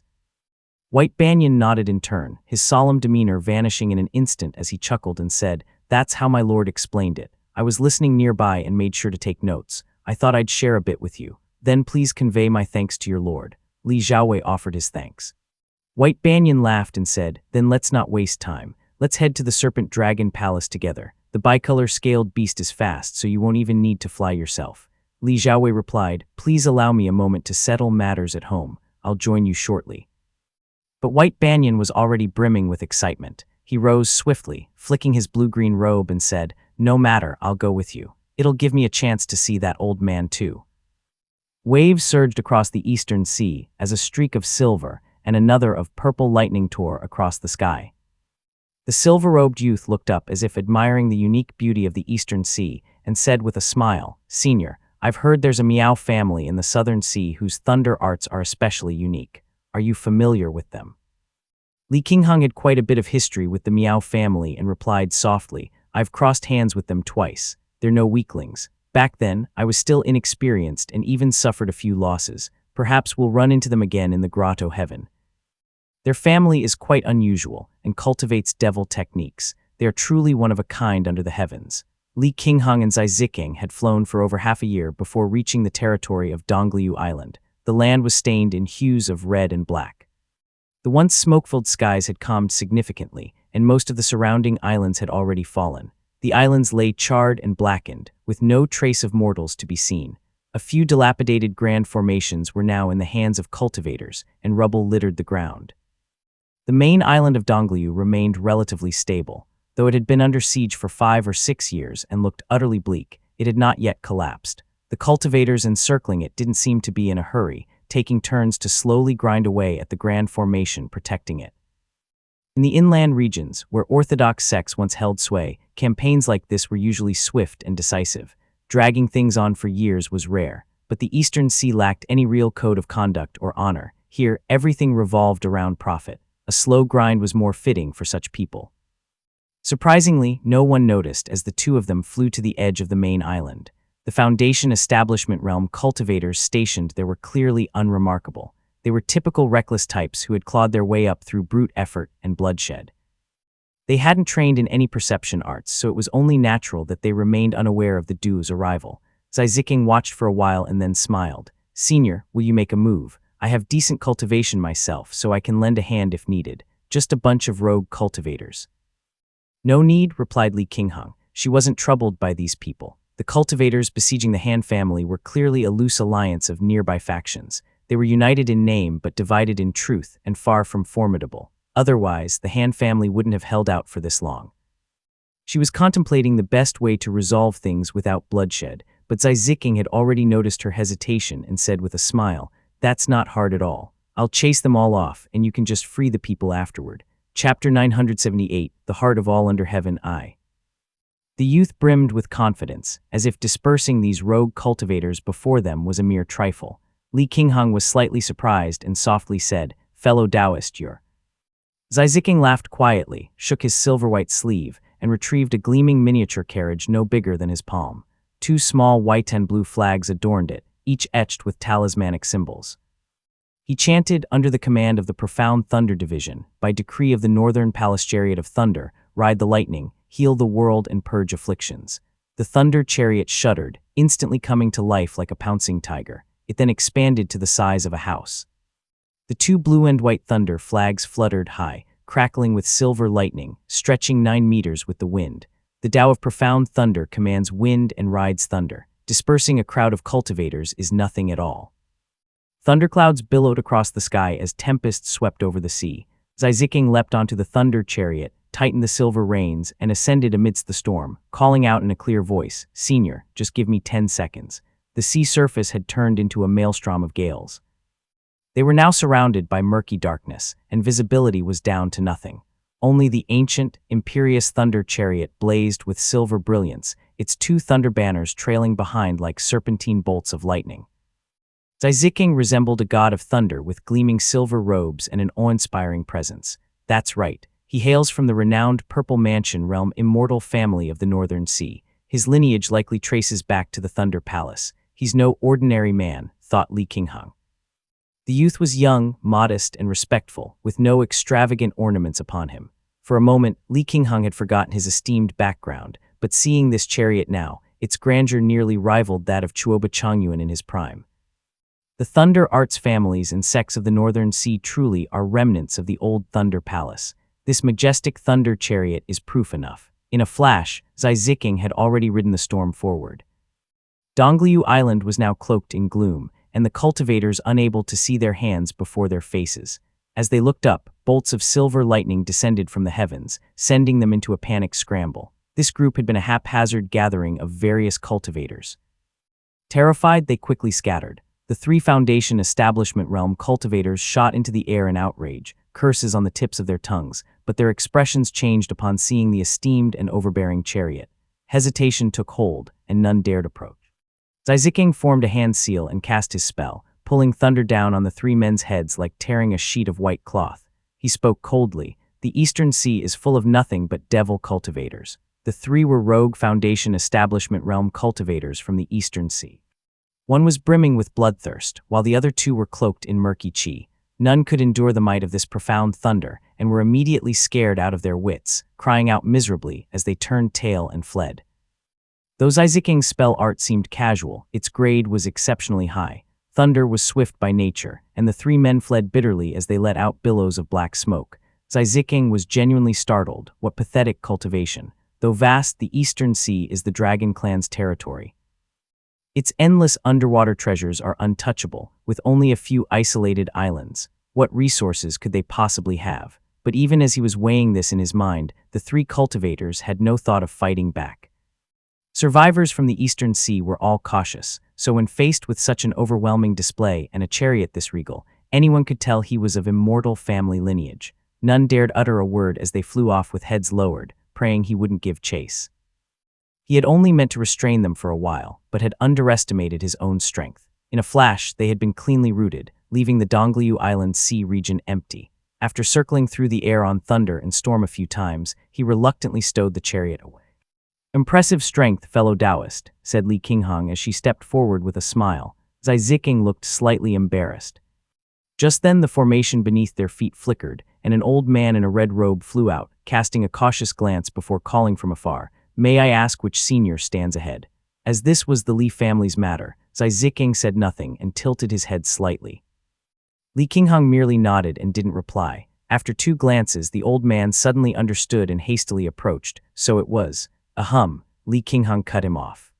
The old man came to his senses, drew nearer, and spoke quietly. "I humbly invite the 2 seniors into the formation for a detailed discussion." But Li Qinghang didn't wish to waste time. She replied gently, "That won't be necessary." This voyage had uncertain prospects, so Li Qinghang had left behind the Chang'eming Profound Insight screen and the 6-fold Profound Thunder Punishment tokens. She leaned in to whisper something to Zai Ziking, who nodded in realization and drew a pale apricot-colored tower from his sleeve. It enveloped the area in a barrier, sealing off sound and sight. The sudden act startled the red-robed elder, but he gritted his teeth and stayed still as the tower's light wrapped around them. Only then did Li Qinghang speak softly, "May I ask which Taoist friend you are?" "I am Han Shihai, a humble man. I once had the honor of meeting the fairy," replied the man. "It's you." Li Qinghang truly remembered him. When she had visited Dongliu back then, it was this man who received her, but he looked like a middle-aged man then. Now his hair was white and his aura had drastically changed. Han Shihai's face showed deep gratitude as he replied, "I exhausted my lifespan maintaining the family formation. Forgive me for making a sorry sight, fairy." Han Shihai had long been at a dead end. Now tears streamed down his weathered face as he poured out his heart. Han Shizhen had been the pillar of the Han family. After dying unexpectedly in Dragon Clan territory, the family had collapsed overnight, their strength dwindling with each passing day. They were already in an extremely precarious state.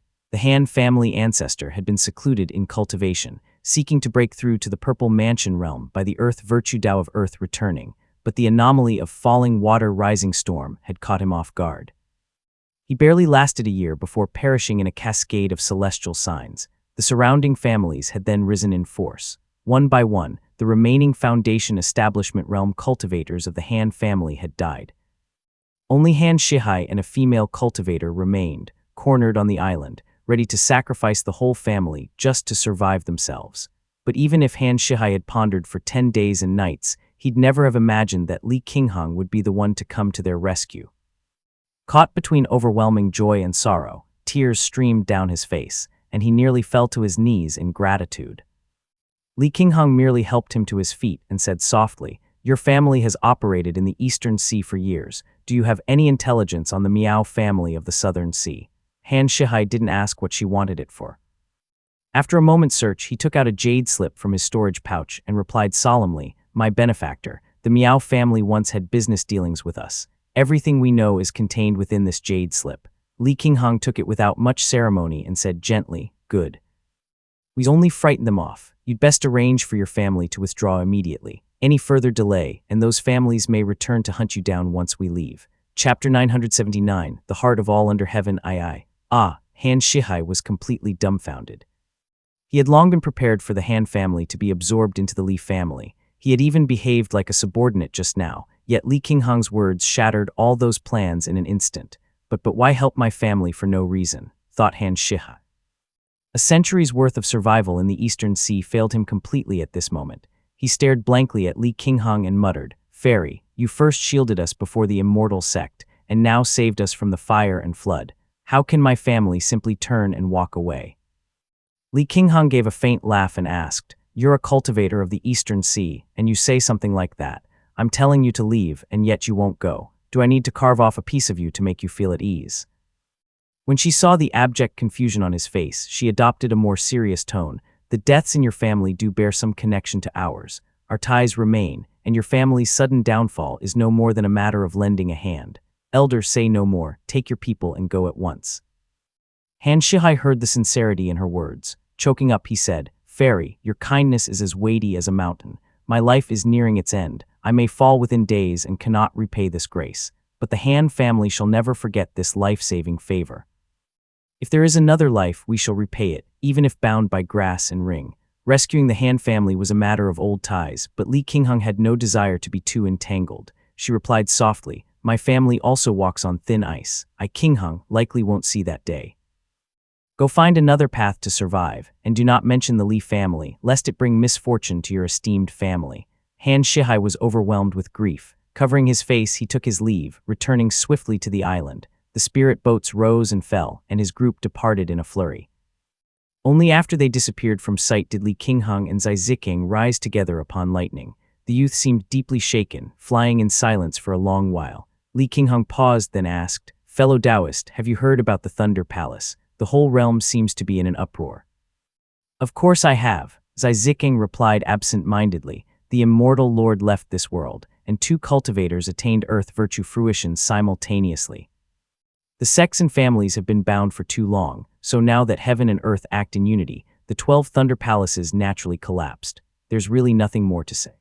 Seeing Li Qinghang lost in thought, Zai Ziking seemed to intuit her unspoken doubts and casually added, "The common people have long suffered under the Thunder Palace. Earth virtue represents the state and livelihood of the people. When the people hear, I hear. When they see, I see. My heart is the heart of all under heaven. Is it any surprise the world boiled over? All it takes is a single thought. I know what you want to say. I've heard how people denounce the Thunder Palace across the land, but I merely smile and stay silent. My heart is the heart of all under heaven. How terrifying that is," thought Li Qinghang. Li Qinghang, having lived inland all this time, had rarely encountered true earth virtue cultivators in this age of upheaval. Even among Purple Mansion realm cultivators, only Taoist Master Changxi, who merely practiced art-based techniques, was renowned for them. This was the first time she had heard of earth virtue divine abilities, and she was inwardly shocked if that's the case. It's no wonder earth virtue cultivators are reduced to mere spellcasters. If a single thought could sway the masses, what family could tolerate that? Her heart grew heavy, and for a long while she said nothing, though other speculations stirred within her. Azure manifestation is also earth virtue, but not the aspect related to state and livelihood. Perhaps only 2 of the 5 earths possess such divine force. Among the 5 virtues, 5 waters, 5 fires, and 3 metals had manifested clearly. The rest remained obscure and unnamed. Li Qinghong tried probing subtly, but whether Zai Ziking truly didn't know or simply didn't wish to answer, he revealed nothing. What technique had the Han family ancestor been cultivating? Was the falling water rising storm anomaly that killed him intentional or not? Only people like Zai Ziking might know such secrets. She was somewhat distracted, while Zai Ziking was still lost in Han Shihai's earlier words. After a long silence, he said quietly, I always thought those who cultivated devil techniques were utterly unforgivable, yet he showed such devotion. He drained his entire lifespan to protect his family. My family practices the true art of profound thunder arts. But even so, it's rare to find someone like him among us. Li Qinghong replied softly, the Eastern Sea is rife with blood pills. Devil techniques and spells are everywhere, so even orthodox cultivation ends up tainted with blood. That's why they all seem like villains to you. Zai Ziking paused, then showed a trace of pain as he murmured, but taking blood pills means you've taken them. Cultivating devil techniques means you've cultivated them. No matter how noble or reluctant he may be, he still reeks of impure blood. I may respect the man, but if I met him in the Northern Sea, I'd still strike him down with thunder. My Taoist elder once said that their wrongs may not be their fault, but their evil is still their own. Even if we lack the strength to purge all demons and right every wrong, we mustn't turn a blind eye to the evil we can subdue. Li Qinghong wanted to respond, but held her tongue. Silence fell between them as a heavy weight settled in her chest. His ancestors belonged to the Thunder Palace Dao lineage. Perhaps they were not as cruel as described in the Shen family's records, but they were not exactly compassionate either. The entanglements of ancient history are impossible to sort, and even the names of Wei and Lei aren't much better. There's really nothing more to say. As she traveled through the Eastern Sea, she changed directions and headed for Yuezhou Island, where the Profound Peak Gate was located. This news is no small matter. I'll use the Profound Peak Gate to send a letter home. Moongaze Lake. Li Xiaowei had just settled the matters at home and delegated everything accordingly. With his father, Li Qingliu, in seclusion, he had no choice but to entrust elders like Li Minggong and Li Chenghui to oversee things for the time being. He headed toward the main hall. White Banyan was wandering barefoot through the grand hall, with Li Xuanxuan following alongside. The two seemed to be in high spirits, chatting and laughing as they strolled. There were truly few people Li Xuanxuan could open his heart to. He was an old man who preferred to speak of the past, but those who could truly engage with him were fewer still. Only a handful like Li Keqiang, Chen Dong, and Njian could truly make him open up. Li Keqiang had been injured repeatedly, and later scorched by merging fire. He had aged beyond recognition. When Li Xuanxuan visited, he could hardly speak much with him. Chen Dong and Njian, though respectful, were too reserved to speak freely. But White Banyan, grumbling and muttering as he always did, somehow managed to get Li Xuanxuan to open up. Li Xiaowei could already imagine bursts of laughter once they left, and felt reluctant to interrupt. Yet after just a few moments, White Banyan came darting out, said a few words of farewell to the elder, and Li Xuanxuan, never one to hold up the younger generation, saw him off with a smile. The two of them rode the wind away from the lake, and only then did White Banyan mutter with a bit of discontent, "My White Fox tribe can read people's hearts to some extent. That old man's got a lot of knots in his heart. He's not had an easy time in his twilight years."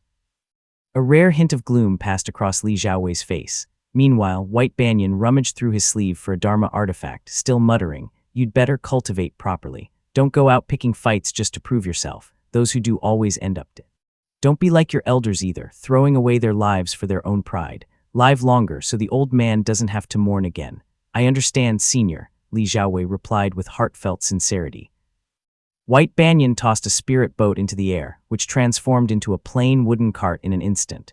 Its 2 wheels were crooked and uneven, the bark clumsily peeled away with patches everywhere. There were even a few branches still stuck out.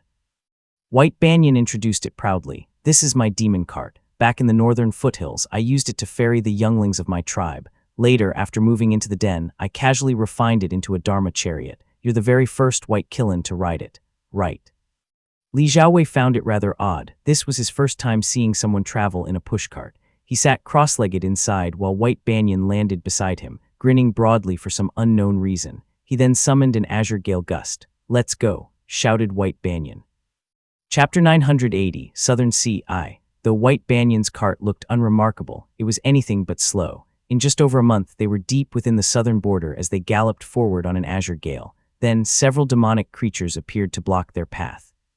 They were led by a wolf demon with a greenish face, protruding fangs, and fiery red hair. He looked quite different from those in Jiangnan. White Banyan barked twice as he proclaimed, "I am the white fox of Mount Dali. Which blind fool dares bar my way?" The wolf demon's expression changed.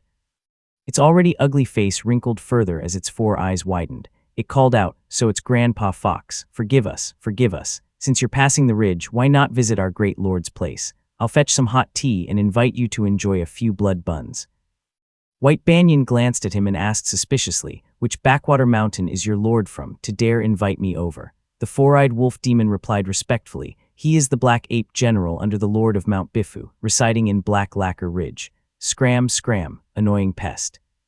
White Banyan's expression changed at the mention of the Lord of Mount Bifu. A wave of his hand sent the wolf demon flying 3 meters away as he snapped. Just a monkey, yet so full of himself. The two demonic creatures were swept into somersaults by the wind he stirred. Groaning in pain, they got up and shouted, "Be careful, Grandpa. There are shape-shifting shamans near the ridge. They are very treacherous." White Banyan had already sped several kilometers ahead, but the two demons were still calling out, "Grandpa, Grandpa," as they saw him off. Li Xiaowei looked thoughtful, and White Banyan snuck a glance at him before saying awkwardly, "I don't know those yokel demons at all. Don't overthink it. It's just that as a fellow demonic creature, we exchange a few words when passing through. So that's how it is." Li Xiaowei sensed something off in his tone. His golden eyes swept across the forest below, then he asked, "The Lord of Mount Bifu must be a Purple Mansion Realm great demon. No, what's his background?" "Well." White Banyan had pulled a few fruits from his robe, hoping to stall any questions, but was too slow. Left with no choice, he said, "The Lord of Mount Bifu. His name is Sen Lufu. He's a descendant of one of the 9 true Kai sons, possibly tracing his lineage to the true hornless dragon's 8th son, whose corpse still lies at the bottom of what is now the Scarlet Pristine Sea. So although Sen Lufu is a serpent dragon, he's never dared set foot in the Eastern Sea. He just lords over this southern border and colludes with a few other great demonic creatures. He's an old wretch, that one. Sen Lufu." Li Xiaowei's heart trembled at the name. He finally understood the awkward look on White Banyan's face. The demon king of the southern border, Sen Lufu, lord of Mount Bifu at the peak of Purple Mansion Realm. My own ancestor was refined by him, thought Li Xiaowei. White Banyan knew well that Li Tongya's own younger brother had been refined by Sen Lufu. That was why he had steered far away. Now that they had flown out of the mountain range, he finally dared to explain quietly, "Sen Lufu is a great demon on par with my lord, and was once an allied demon king of Kai Wei. Being a descendant of the 8th young master, he's truly formidable." As Li Xiaowei watched Mount Yue grow distant, he memorized the name of the Bifu mountain lord, but his tone remained calm as he asked, "This lord's true form is the azure water serpent dragon, correct?" White Banyan let out a breath of relief at the neutral tone and replied, "If the Dragon Clan hadn't disavowed him, he'd probably be considered some sort of dragon king by now. He also knows how to refine pills and has some standing in the southern border. He was already at the mid-stage of the Purple Mansion Realm over 200 years ago. Back then, he led demonic creatures to attack the fledgling Azure Pond sect. That's likely when Kai Wei first met him." Li Xiaowei silently took note of that, while White Banyan advised, "That was centuries ago. Best to let it lie. Sen Lufu is a long-lived old demon, among the top in the Purple Mansion Realm. Even my lord couldn't defeat him." Li Xiaowei responded with a smile, and only then did White Banyan breathe easier. He pointed to the distant forests and patted his chest as he said, "Most cultivators heading to the southern sea have to detour through the eastern sea, but you don't. If you ever go there, just ride the wind all the way. If anyone in the mountain or valley dares block you, just slap them aside." Li Xiaowei said softly, "Wouldn't that offend those mountain lords and generals?" "Of course not." White Banyan laughed heartily in answer. "You saw it yourself. Which little demon didn't call me grandpa along the way? These lesser demons have no hope of reaching the Foundation Establishment Realm. They're just errand runners. I'm from the fox tribe, so I'm polite, but if it were a tiger or leopard, they'd just grab one and make them do their bidding. The distant sea slowly came into view, and the stifling atmosphere lifted, along with White Banyon's mood. The southern sea's waters were darker, and the climate was hotter. Lufeng Island had already emerged on the horizon, with towering dark green trees reaching into the clouds. But White Banyan veered eastward, and the waters gradually turned jade green, signaling their entry into the Scarlet Pristine Sea. The Scarlet Pristine Sea lay at the southernmost edge of the Eastern Sea and bordered the Southern Sea to the east.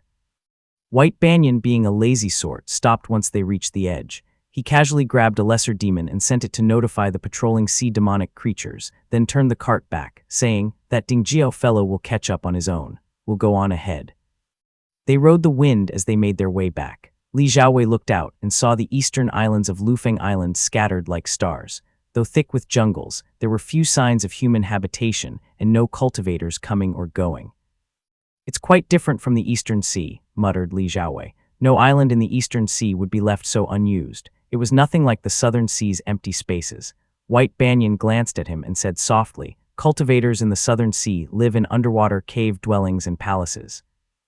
These islands are like private gardens for major forces and are protected by strict formations. They're used to grow spirit items and gather spiritual qi from the veins. Mortals live scattered across the larger islands like Lufeng and Songzhou. Each should be about the size of Yue State." Li Xiaowei nodded in agreement. The seafloor of the Southern Sea wasn't occupied by the Dragon Clan and was tens of thousands of times vaster than the surface. It had its own world, so there was no need to live above water. Moreover, the Southern Sea wasn't as closely connected to the mainland as the Eastern Sea was. The southern border served as a barrier, and trying to gather qi from the mainland meant crossing the entire Scarlet Pristine Sea. The dangers of such a journey were obvious, making local island gathering even more vital. Further south lies Danjingwulo, where Buddhist cultivators and devil cultivators are more common, said White Banyan. The name Danjingwulo reminded Li Xiaowei of what Li Qinghang had once mentioned. She said that a relative of theirs was cultivating there, possibly an illegitimate son from Yuanking's generation. "Once the Dragon Clan matter is settled, I'll head to Danjingwulo to have a look and visit that elder. I wonder if he even knows that our family lord has fallen." Li Xiaowei and White Banyan traveled for most of the day, galloping deep into the sea. They were then greeted by a vast white seabed, dotted with coral and brightly lit as if it were daytime. Densely packed houses and streets stretched out, bearing an uncanny resemblance to the former Tail subkingdom. A thin light barrier covered the seabed, clearly marking it as a market. White Banyan looked excited, immediately putting away his cart and donning a cloak as he descended into the market.